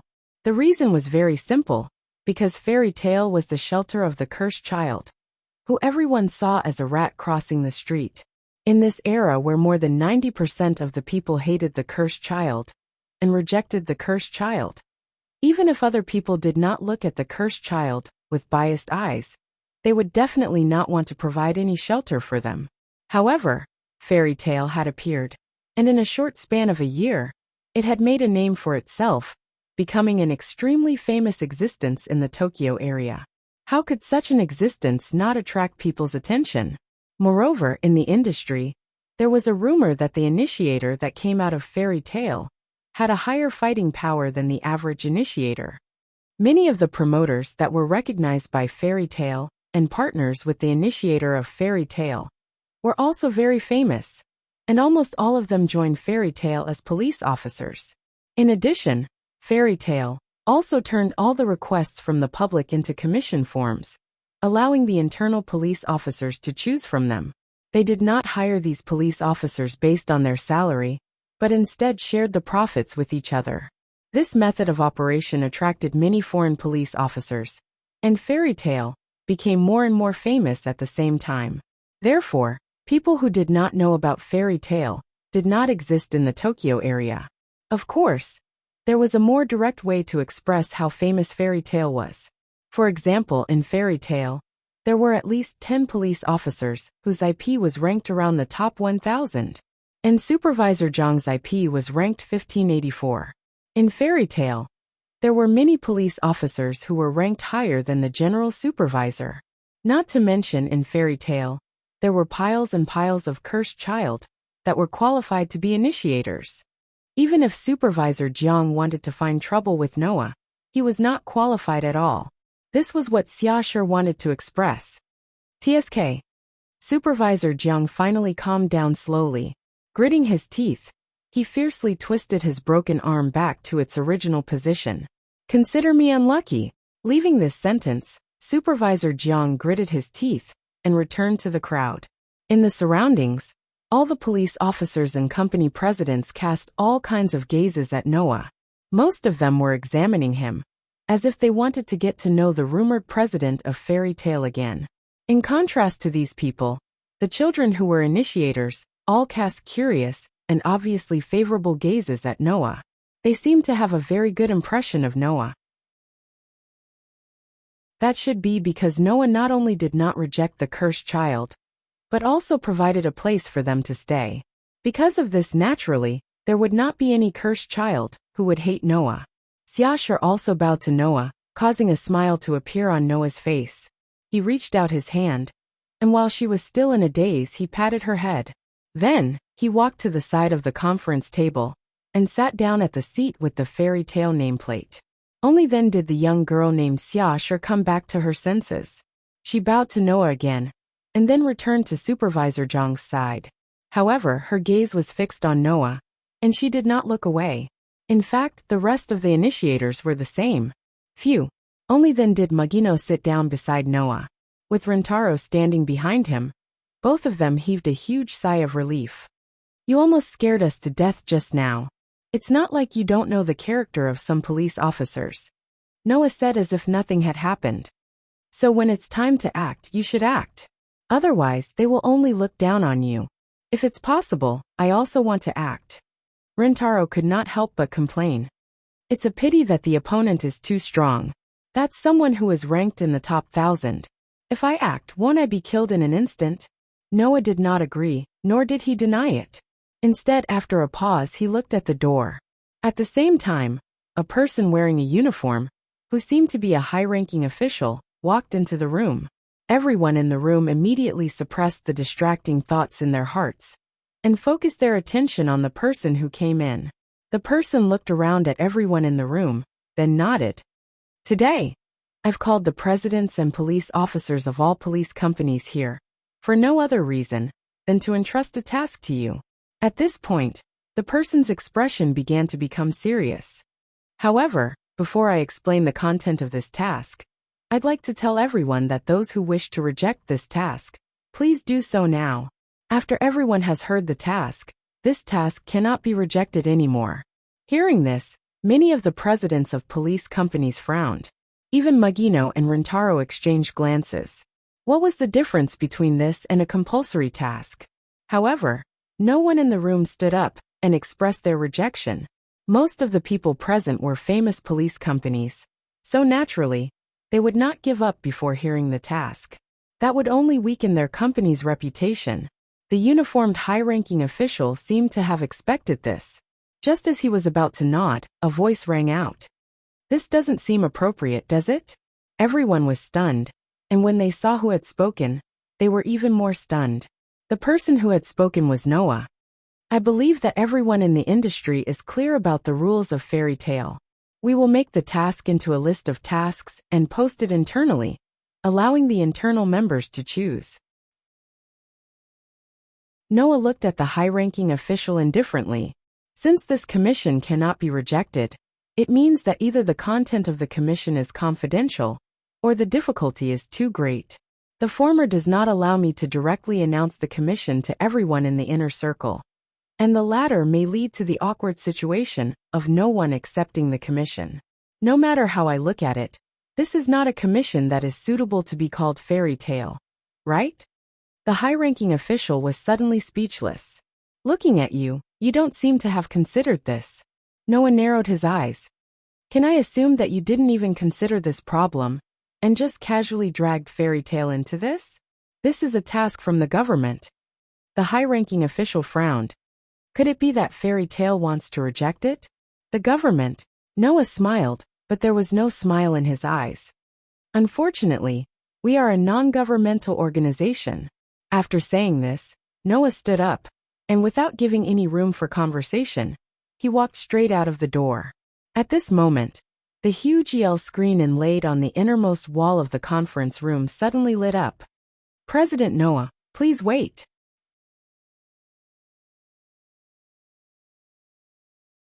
Chapter 96. President Noah, please wait. When the quiet voice that no one in the Tokyo area would find unfamiliar came from the display screen that suddenly lit up, and when the image on the display screen was printed in the eyes of everyone present fiercely opened their eyes. Almost in the next second, all the presidents of the police companies sitting at the conference table suddenly stood up in a panic. Noah's face also showed a look of surprise. Looking at the picture played on the display screen, his eyes were full of surprise. What appeared on the display screen was a very beautiful girl with silver hair, dressed in pure white clothes, covered with a layer of snow. It was the ruler of the Tokyo area, Holy Son of Heaven. Behind Holy Son of Heaven, Tendo Kikuchi followed like a shadow. His eyes met with Noah's eyes for the first time, and when they intertwined, it was as if sparks burst out, making the surrounding temperature seem to drop a lot. Everyone, please don't be too cautious. In the snow-white holy residence, Holy Son of Heaven, who was sitting on a pure white chair, said in a gentle tone, "This time, I am just your client. If you can listen to me carefully, I will be very grateful." Hearing the words of Holy Son of Heaven, everyone's expression relaxed a little, but no one sat down. Everyone paid the most basic respect to the girl in front of them, whether in name or in the real sense, the ruler of the Tokyo area. "I'm very sorry, Mr. Noah." Holy Son of Heaven cast his eyes on Noah, nodded slightly, and expressed his apology. As Mr. Noah said, "This time it is our fault. We didn't consider the situation of fairy tale, and we invited fairy tale, without permission, and added such a request. It is a bit rude to fairy tale. But we also ask Mr. Noah to be considerate." As Holy Son of Heaven's words came out, the rest of the people present once again shifted their gazes, converging on Noah. Holy Son of Heaven has taken the initiative to give a way out. This sharp, and in the limelight, the president of Fairy Tale. In the end, will give face to Holy Son of Heaven? Or make things awkward to the point of ending things? Thinking of this, the people present couldn't help but want to see the mind and temperament of this unusually young famous person. Fortunately, he didn't let them down. Noah really didn't think that he was a character, an arrogant young man who didn't want to let go after getting something on him. I only hope that Holy Son of Heaven can carefully consider whether to let Fairy Tale participate in this mission. Noah's eyes moved back from Tendo Kikuchi and moved to Holy Son of Heaven. If you really want to let Fairy Tale participate in it, then I hope that Holy Son of Heaven can consider a way that can satisfy both sides. Hearing this, many people present secretly changed their view of Noah.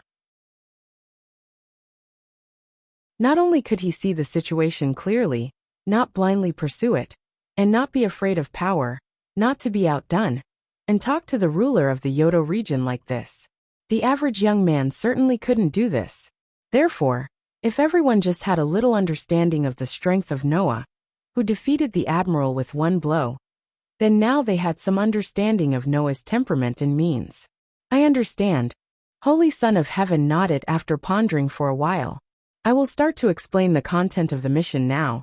And for this mission, the problem of how Fairy Tale should cooperate. Later, I hope that Mr. Noah can come to the holy residence, and we will discuss the countermeasures again. How about it? Come to the holy residence? Noah raised his eyebrows and looked at Tendo Kikuchi with a faint smile. This shouldn't be the idea of this Tendo Kikuchi, right? Holy Son of Heaven was speechless. Not only Holy Son of Heaven, but even the rest of the people who heard Noah's tone and Tendo Kikuchi's were stunned. Only Mugging in the corner looked at Noah in a daze, somewhat thoughtful. At this moment when the rest of the people were silent, Tendo Kikuchi looked deeply at Noah, opened his mouth, and said something that made everyone even more stunned. President Noah, I admit that there is a bit of a grudge between us, but you should understand that I will not involve the grudge in official business. Hearing this, everyone looked at each other. Grudge? There is a grudge between these two. Noah tilted his head without saying anything, turned around, and returned to his seat again. Then, let's start to explain the mission now. Holy Son of Heaven's expression unnoticeably relaxed, then returned to his usual state. This mission is actually very simple. I hope that everyone can eliminate a protozoa that has sneaked into the Tokyo area, and retrieve a box like this from the protozoa's body. After saying that, a window appeared on the screen showing Holy Son of Heaven, showing a lead-silver suitcase that was specially marked with the words Mission Target. And beside it was a number.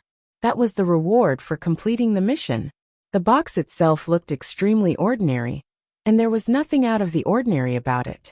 However, the value of the reward indicated at the side caused the surrounding atmosphere to be filled with confusion. Of course, it wasn't because the reward was too low. On the contrary, the reward for completing the mission was too high. It was so high that it was completely unbelievable that this was the reward for eliminating a protozoa and retrieving an ordinary box. In an instant, the scene entered a state of absolute silence. Other than the police officers who were usually accompanied by Death, the rest of the people present were all the presidents of the police force companies. To be able to get to this position, even if they weren't very smart, they were people who could keenly sense that something was wrong at certain important moments. And this time, there was obviously something wrong with the commission. In this regard, Holy Son of Heaven seemed to have no intention of explaining further. He closed his eyes and said to himself, "If there is no problem, please start working on this matter now." Suddenly, Mugging hurriedly raised her hand, and just as she was about to ask something, Noah suddenly pressed on her shoulder. Mugging looked at Noah with some surprise. "What's wrong?" Noah didn't speak, but stared closely at a certain position at the conference table in front of him, leading everyone's gaze in that direction. The next moment, next to the position Noah was staring at, the two presidents of the police force companies let out a cry of surprise and retreated to both sides. At the same time, in the same position, such a voice sounded. I thought at least until I made a sound to alert someone. But I didn't expect there to be someone with such keen senses. How interesting. The speaker was a tall man. He was at least 190 centimeters tall. His limbs and body were very slender. He wore a wine-red tuxedo with fine stripes, a tall hat on his head, and a clown-like mask on his face. His outfit was very strange. Such a strange person put his feet on the conference table and sat in a position that was just empty, which made the people around him very shocked. Yu Wen, what about the other one? Without giving the people around him time to be shocked, Noah said in an indifferent tone. Let her come out too. You even noticed this? The man let out a sharp, strange laugh and stood up. In that case, little Binay, you come out and say hello to everyone. As soon as the voice fell, a small figure suddenly fell from the ceiling and appeared on the conference table.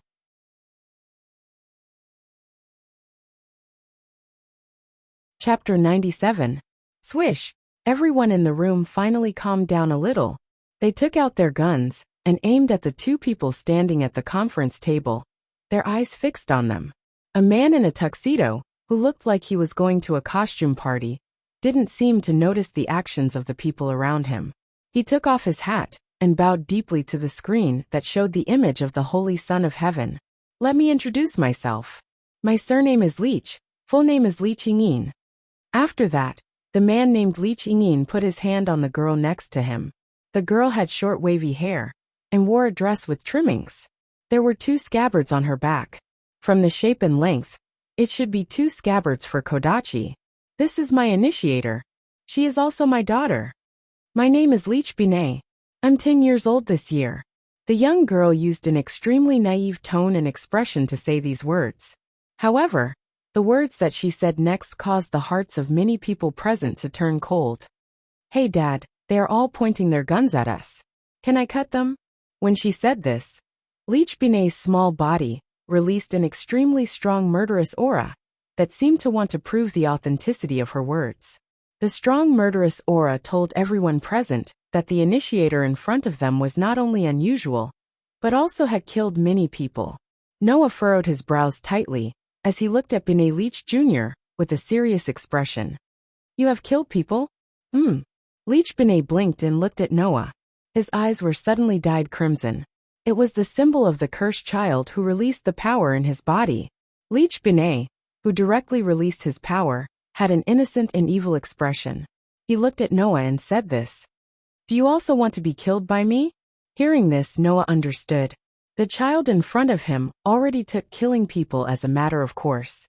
No matter what, it was impossible to save this child and let this child live the life of an ordinary person. This made Noah, who had always wanted the cursed children to live a happy life like ordinary people and created fairy tale, couldn't help but feel sad. His gaze that was fixed on Binay the Leech also turned into pity and sympathy. Leech Binay wrinkled his little nose and looked at Li Qingyin. Dad, the way this person looks at me makes me very uncomfortable. It's fine if I don't kill others, but I will only kill him. Is that okay? Oh. Li Qingyin glanced at Noah, pondered for a moment, and then spoke. Since he made my cute daughter feel uncomfortable, then let's kill him. Leech little Binay immediately smiled happily. Don't you? Ryutaru, who had been silently holding his gun, couldn't help but yell. Without hesitation, he pulled the trigger of his gun. Using this as a signal, all the gunmen on the scene pulled the trigger one after another. Bang! Bang! Bang! Bang! Bang! Endless gunshots and smoke filled the air. Bullets from all directions pierced through the air and shot towards Li Qingyin's body. However, the scene that appeared in the next moment caused everyone to reveal an expression of disbelief and shock. Dang! Dang! Dang! Dang! What? No one dared to believe their eyes. However, this was indeed happening in reality. Seiko, Magino, Rentaro and the others' expressions all changed. The surrounding people also stopped shooting in a daze. Even Noah's gaze wavered for a moment, then gradually condensed. It was like a scene from a story. Li Qingyin had his hands behind his back, and bullets stopped in the air around him. This caused a voice to appear in the crowd. How is this possible? Of course it's possible. Li Qingyin exaggeratedly spread his hands as if he was acting. Please allow me to continue my unfinished self-introduction. I am the former Ground Self-Defense Forces Eastern Division's 787th Mechanized Special Unit. New Human Creation Project. Li Qingyin. New Human Creation Project? Gasps could be heard echoing in the air. New Human Creation Project. Noah repeated with a face full of confusion. What was that? Although Noah did not know what it was, he temporarily suppressed the doubts in his heart and turned to look at Mugung and Rentaro beside him. Therefore Noah saw it clearly. For a moment, Rentaro's expression was completely stiff, and his eyes trembled violently. Magino was also taken aback, and then glanced at Rentaro. Whoosh! Just as Noah was feeling puzzled, a figure shot in his direction like a bullet fired from a gun. Noah's eyes suddenly turned cold. Clang! A crisp sound of collision resounded. Ha!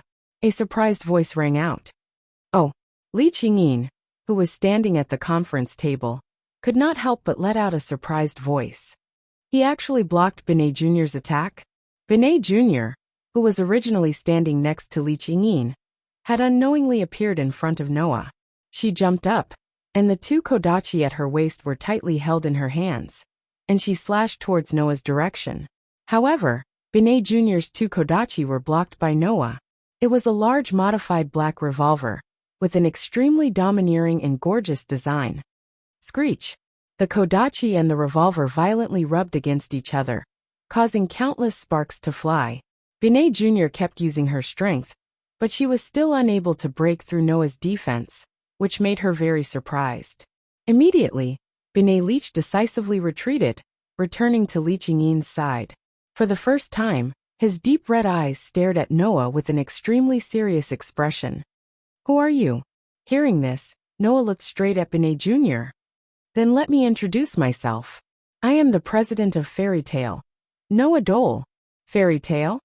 Binet the Leech was slightly startled. Fairy Tail. Li Qingyin suddenly looked at Noah. So that's how it is. You're the famous cursed child shelter? Cut the crap. Perhaps because of Binet Jr., Noah's tone was different from before, and it was full of impatience. You're in the limelight here. Don't tell me you're actually planning to perform? Oh. Li Qingyin was startled awake. I almost forgot about the important matter. Saying this, Li Qingyin turned her head and looked at Elysian Son of Heaven, laughing out loud. I actually only came here for one purpose, and that is to tell the head of state that as a former police officer, I can also accept the head of state's request. How about it? Elysian Son of Heaven did not speak. He only stared at Li Qingyin, causing Li Qingyin to laugh even more happily and sharply. Of course, that thing. If we're lucky enough to get it first, please allow me to use it for a short period of time. Hearing this, Elysian Son of Heaven seemed to give up and closed his eyes. What are you talking about? Mugging stepped forward and asked. What's in the box? It's not my job to explain things to the client. Li Qingyin pressed on his hat and looked at Noah. We'll meet again. After saying this, Li Qingyin and Binet Jr. jumped up at the same time, broke the glass of the meeting room's window, jumped out, and disappeared from the bottom of the building. Noah looked around at the people who were at a loss and slowly narrowed his eyes.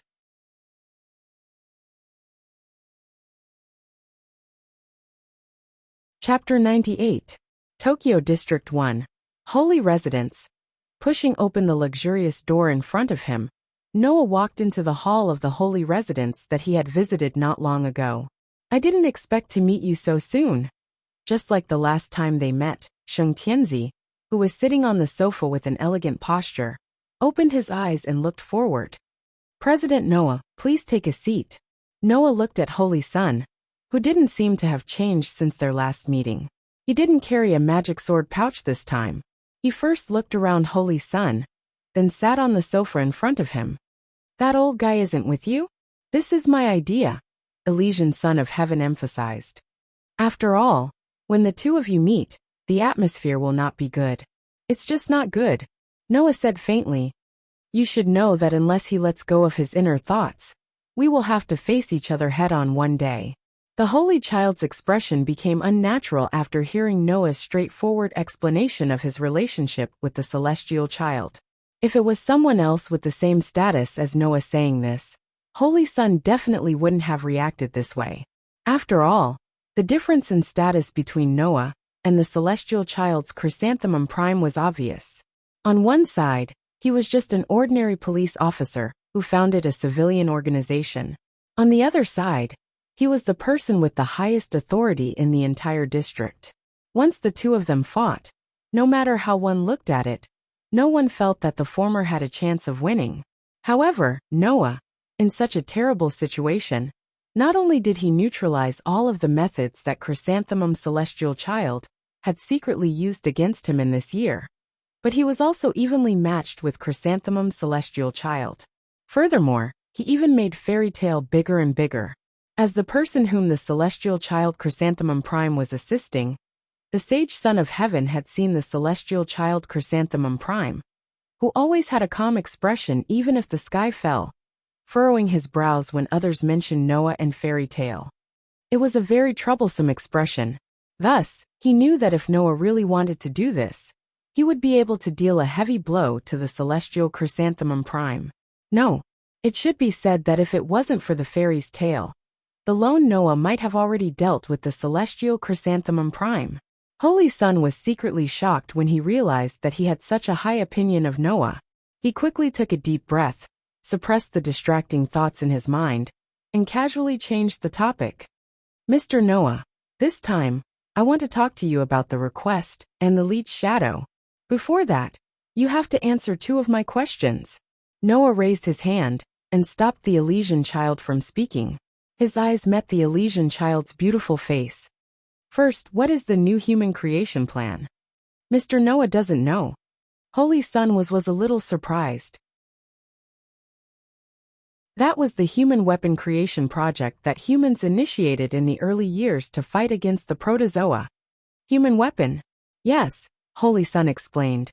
After performing surgeries with extremely low success rates on dying patients, the metal of protogut animals, that is, the mechanical parts made of aluminum, were assembled on the human body. Thus, powerful soldiers were created. Soldiers created specifically to fight against Holy Son? Noah pondered for a moment, then asked, why haven't we heard of such an existence now? Because that plan has been frozen for a long time, Holy Son reminded him. The mechanical soldiers of the new human creation plan are indeed very powerful. Holy Son below stage 4 is almost no match for them. However, later on, the cursed child appeared in the eyes of humans. After Holy Son's reminder, Noah also understood. Regardless of whether it was the mechanical soldiers of the new human creation plan or the cursed child, they were individuals that had the power to rival Holy Son. If the two were to be compared, who would win and who would lose? Noah was not sure. However, if he thought about it carefully, with the existence of the cursed child, there was no need for the mechanical soldiers to appear at all. After all, it was obvious that the cost of creating such powerful mechanical soldiers was definitely not small. On the other hand, the cursed child was a special individual that was naturally born from the mother's body without any cost. On one side, it was a mechanical soldier that required a high cost, and the number of mechanical soldiers could not be guaranteed. On the other side, it was children that did not require any cost at all. Since their combat power was comparable to Holy Son, it was obvious which one to choose. When he thought of this, Noah could not help but laugh. His laugh was extremely sarcastic.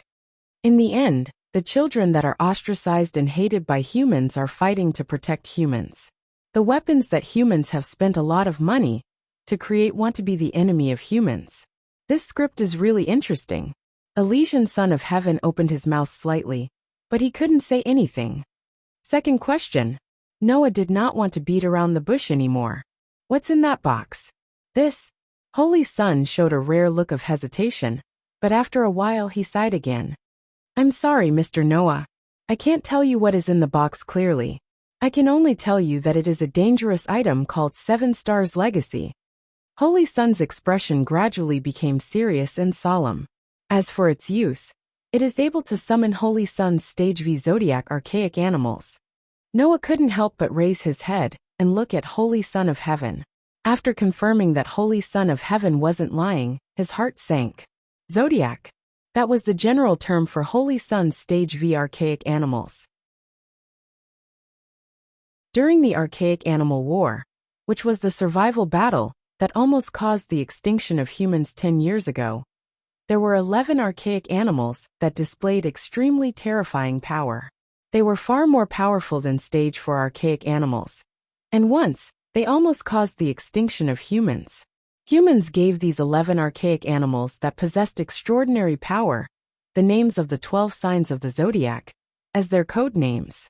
Among them, Cancer was originally empty. Taurus and Virgo had already been eliminated by the first and second IP ranking initiator, leaving only 9 stage V archaic animals. Noah had only heard of it once.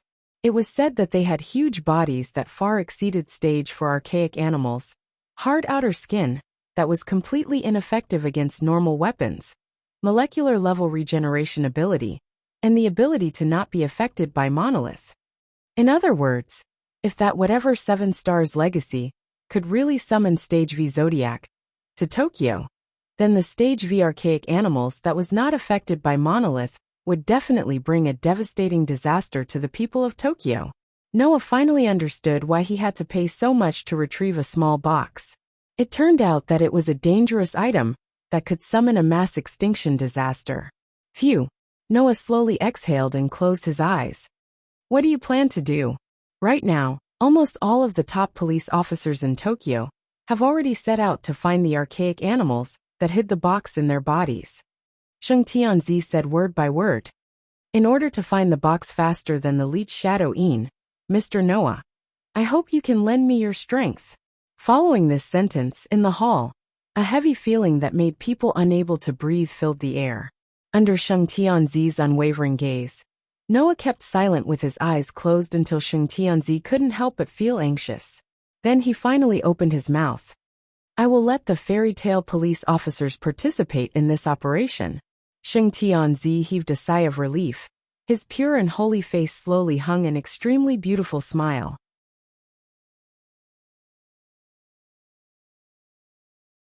Chapter 99. Noah, who was sitting on the sofa, was flipping through a document. Li Qingyin, originally ranked 134th in IP. Due to excessive killing, his ranking was frozen, and his police license was revoked.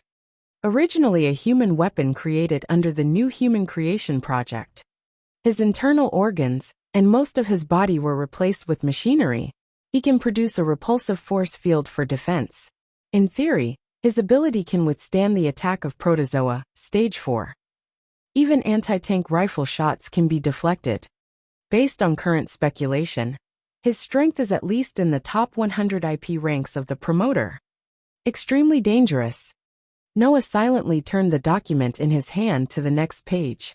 Leech Binet Jr., originally ranked 134th in IP, a Mantis-type initiator. Due to excessive killing, his ranking was frozen. Almost invincible in close combat within the range of swords and knives. Even in the initiator, he has a high level of physical ability.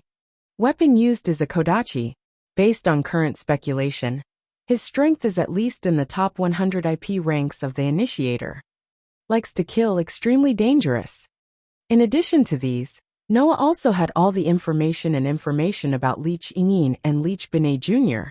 Before they were still police officers. There were at least 10 pages of densely packed information. This information was what Noah asked Shengzi to help him find when he left the holy residence. Noah still had a lot of information he didn't know about Li Qingyin. Although he promised Shengzi that he would let the Fairy's Tale police officers participate in the search for the legacy of the 7 stars and the whereabouts of the Leech father and daughter, he himself was still in a state of observation. This world was far from as simple as Noah's original world. Not to mention other things, just the dark side of human nature, the intricate structure of the world, the sinister nature of the human heart, and so on, was not something the people in Noah's original world could compare to. After staying here for a year, Noah, who was fully aware of this, wasn't reckless enough to lend his strength just because of the Holy Son's request.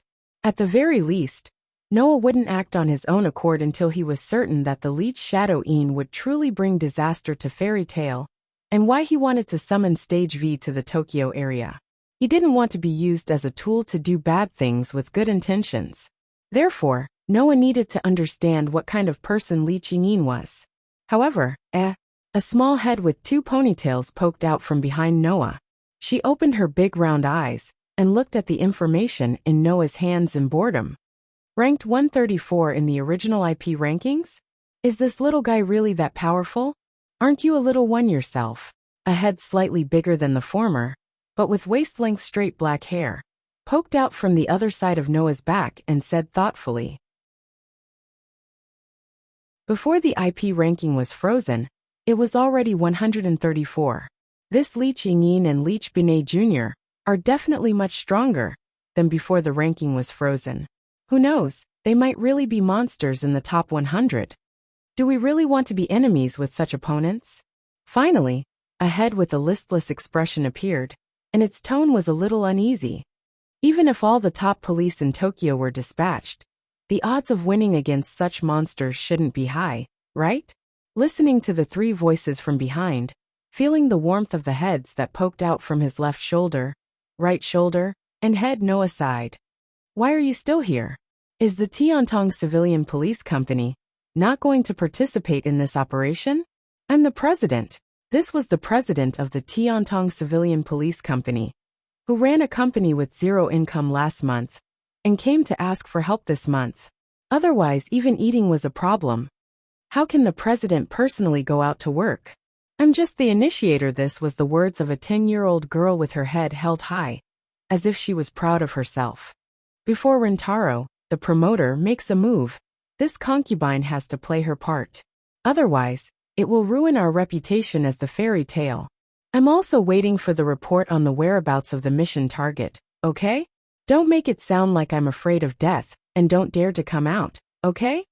This was the complaint of a police employee who had been bullied. Also, Yenju, you are now my initiator, and a member of the Tiantong Civilian Police Company. Even if you want to emphasize your identity, you should emphasize this, right? Why did it become a corruption of the name Fairy Tail? Even if this concubine has already joined the Skytong Civilian Guard Company, this concubine is still a member of Fairy Tail. Yenju jumped up and down as she yelled out. This concubine's school is here, and this concubine's home is here. This concubine's friends and companions are all here. Even if thou are this concubine's promoter, thou cannot make this concubine leave Fairy's Tail. I don't mean to make you leave the Fairy Tail, right? That is what thou meant. Hey, you two. Now is the time to talk about something very important. Can you not quarrel? There were three heads less than 20 centimeters away from his head, and they were quarreling. What kind of feeling was that? Anyway, Noah felt that the noisy voices in the Fairy Tail were much cuter than these three voices. At that moment, Noah could only say something. I know that your company's scale is not big, and you don't have a specialized intelligence organization to collect information about the mission. If you want to participate in this mission, you can only wait for news from other places, and try to be a step faster. I also promise that the Fairy Tail Intelligence Department will immediately inform you if there is any news. So can you please wait obediently and not disturb me? Hearing this, Rentaro immediately shut his mouth, and Mijino's face showed a satisfied and proud expression. Noah clearly saw it, and he didn't know whether to laugh or cry. So this girl is deliberately making trouble for me, to force me to say these words? Speaking of which, President, this mission is the first time that all of our Fairy Tail police officers have been mobilized. And you've personally issued the order for them to be mobilized. President, are you not going to personally participate? Yenju said eagerly. If President personally takes action, those two guys definitely won't be able to escape. It's not that I haven't thought of personally looking for them. Noah shook his head and narrowed his eyes. But there is something that I am very concerned about, and I must investigate it clearly first. Something that you are concerned about? Magino came over and asked curiously. What is it? Noah smiled but did not answer, which made Magino somewhat dissatisfied. It was unknown what Magino thought of, but she suddenly asked. When we were in the Ministry of Defense, Tintong Chrysanthemum said that he had a grudge with you. What grudge do you have? On the side, Rintaro and Yenju's gaze also turned to Noah. Let's not talk about the grudge between me and Tintong Chrysanthemum for now. Magino, I remember that Tintong Chrysanthemum is your grandfather, and also Rintaro's stepfather, right? Noah raised his head and looked at Magino and Rintaro with a meaningful gaze. If I say that I want to kill Tintong Chrysanthemum, what would you do? Rintaro and Yenju were stunned. To Noah's surprise, Magino's eyes lit up, and a fierce expression appeared on her face. I want to too.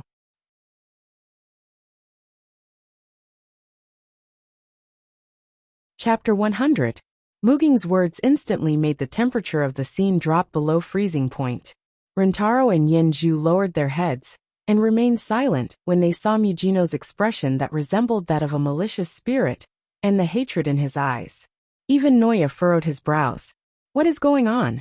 What does she mean by, I want to? Mugging wants to kill Tintong Chrysanthemum? But isn't Tintong Chrysanthemum Mugging's grandfather? After thinking about it this way, Noah realized a problem that he didn't have time to think about before.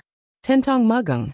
From her surname, it could be seen that Mugging was a member of the famous Tintong clan in Tokyo, led by Tintong Chrysanthemum. Moreover, she was a direct blood relative. As the granddaughter of Tintong Chrysanthemum, who was like the clan leader of the Tintong clan, Mugging should be a spoiled young lady. However, although Mugging did study in a famous aristocratic school, other than that, even in her private life, Mugging lived very frugally. The Tiantong Civilian Guard Company that she ran was even a small company that was not well known. She did not have the slightest image of a rich young lady at all. Moreover, as far as Noah knew, Mugging seemed to have left the Tintong clan for some reason. Even Ryotaro, who was the adopted son of Tintong Chrysanthemum and Mugging's childhood friend, also left the Tintong clan and established his own clan. Obviously, the hatred that Mugging showed now must be related to why Mugging and Ryotaro left the Tintong clan. This made Noah confirm a fact. In other words, Noah looked straight at Mugging and Ryotaro. If I really have a grudge against Tintong Chrysanthemum and plan to kill him, you won't stop me, right?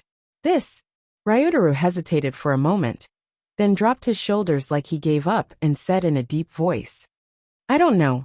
Compared to the confused Ryotaro, Mugging was much more decisive. Don't say that I won't stop you. If there is anything I can do to deal with the Tintong clan, no matter what it is, I beg you count me in. Mugging. Yenju was at a loss. Miss Mugging. Rintaro closed his eyes, as if he didn't want to see Mugging like this. Looking at Magino, Ryotaro, and Yenju, Noah had a rough idea of what was going on. After pondering for a while he spoke. Empyrean Chrysanthemum said that I have a grudge with him. Actually, this is wrong. Mugging, Ryotaro, and Yenju were all stunned. I don't have any personal grudges with him. If I did, it would be easy to solve. Noah didn't hide anything and explained straightforwardly. It's just that he wants all the cursed children to go to hell, while I want all the cursed children to live a life like heaven. Therefore, he is against all the cursed children, while I want to protect all the cursed children. We just have different standpoints. Hearing this, Magino, Ryotaro, and Yenju looked at each other and understood what was going on. Guild leader. Yenju stood up and loudly declared her position. I will stand on your side. Seeing Yenju's indignant expression, Noah couldn't help but laugh. Just as he was about to say something, a melodious ringtone sounded in his pocket. Mugging, Ryotaro, and Yenju's faces all tensed up. Noah's movements also paused. Then, he calmly took out the phone in his pocket and answered the call. How is it? On the other end of the phone, a voice kept ringing. After a while it stopped, causing Noah to nod his head. I understand. With that, Noah hung up the phone and his face sank. Seeing this scene, the other three people present had a bad premonition in their hearts. What's wrong? Ryotaro asked nervously. Did you find the Lichingin? No. Noah raised his eyes and looked at the three people in front of him. However, there is reliable information that indicates that the protogut animal, with the legacy of the 7 stars in its body, has been dealt with. As for the mission targets box, Someone witnessed it being taken away by a man wearing a mask and a tuxedo. Wadash, Magino, Ryotaro, and Yenju couldn't help but stand up. Needless to say, the three of them clearly knew the consequences of the Seven Stars legacy being taken away by the Leech Ingin. How could this be? Magino clenched his teeth. The Leech Ingin only had one partner by his side, and he had to evade our search. On our side, almost all of the famous police companies in Tokyo were mobilized. Logically speaking, we shouldn't have been slower than the Leech Ingin. Even the news should have been received so long ago. How could this be? It's very simple. Noah stood up, the corners of his mouth curling into a cold arc. Someone blocked the news. You're saying that someone blocked the news? Ryotaro seemed to have thought of something as his face stiffened. In other words, there's someone. Magino raised his voice. There's someone behind the Leech Ingin. Noah didn't say anything as he picked up the bag on his shoulder and walked towards the door. President, Yenju hurriedly called out. Where do you plan to go? Noah didn't give Magino, Ryotaro, and Yenju a chance to react as he directly pushed the door open and walked out, leaving only this place. Saint Residence. Leaving Magino, Ryotaro, and Yenju behind, Noah walked out of the area where the fairy tale was located. It was surrounded by ruins and belonged to the outer area of District 39. He walked forward at a leisurely pace. However, this scene didn't last long. When the fairy tale was almost out of sight, Noah stopped walking. A light drizzle was falling from the sky, making the already dark sky even darker. Noah stood in the rain and didn't care about his hair and clothes that were gradually getting wet from the drizzle.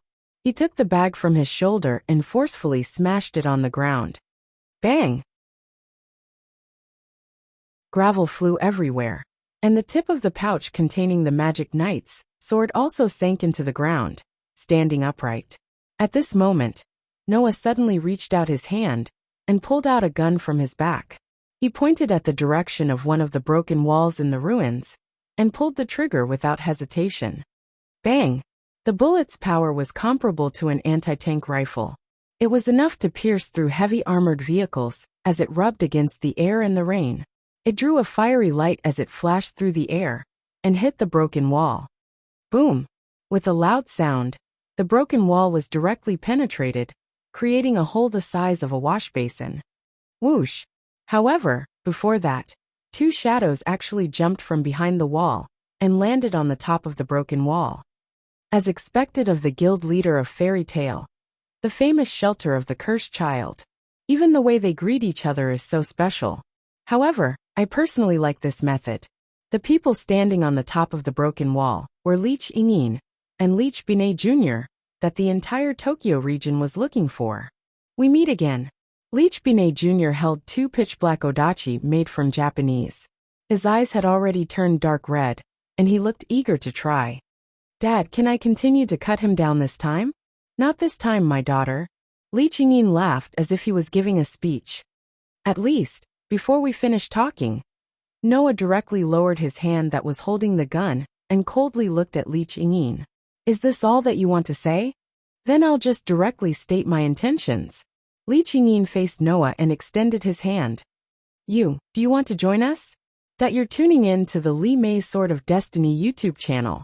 We're so grateful for your support. And don't forget to subscribe to join us on this incredible journey through captivating stories. Your generosity through donations truly makes a world of difference, as it's the primary source of revenue that allows me to expand and enhance this channel for you. Thank you from the bottom of my heart for being a part of this adventure.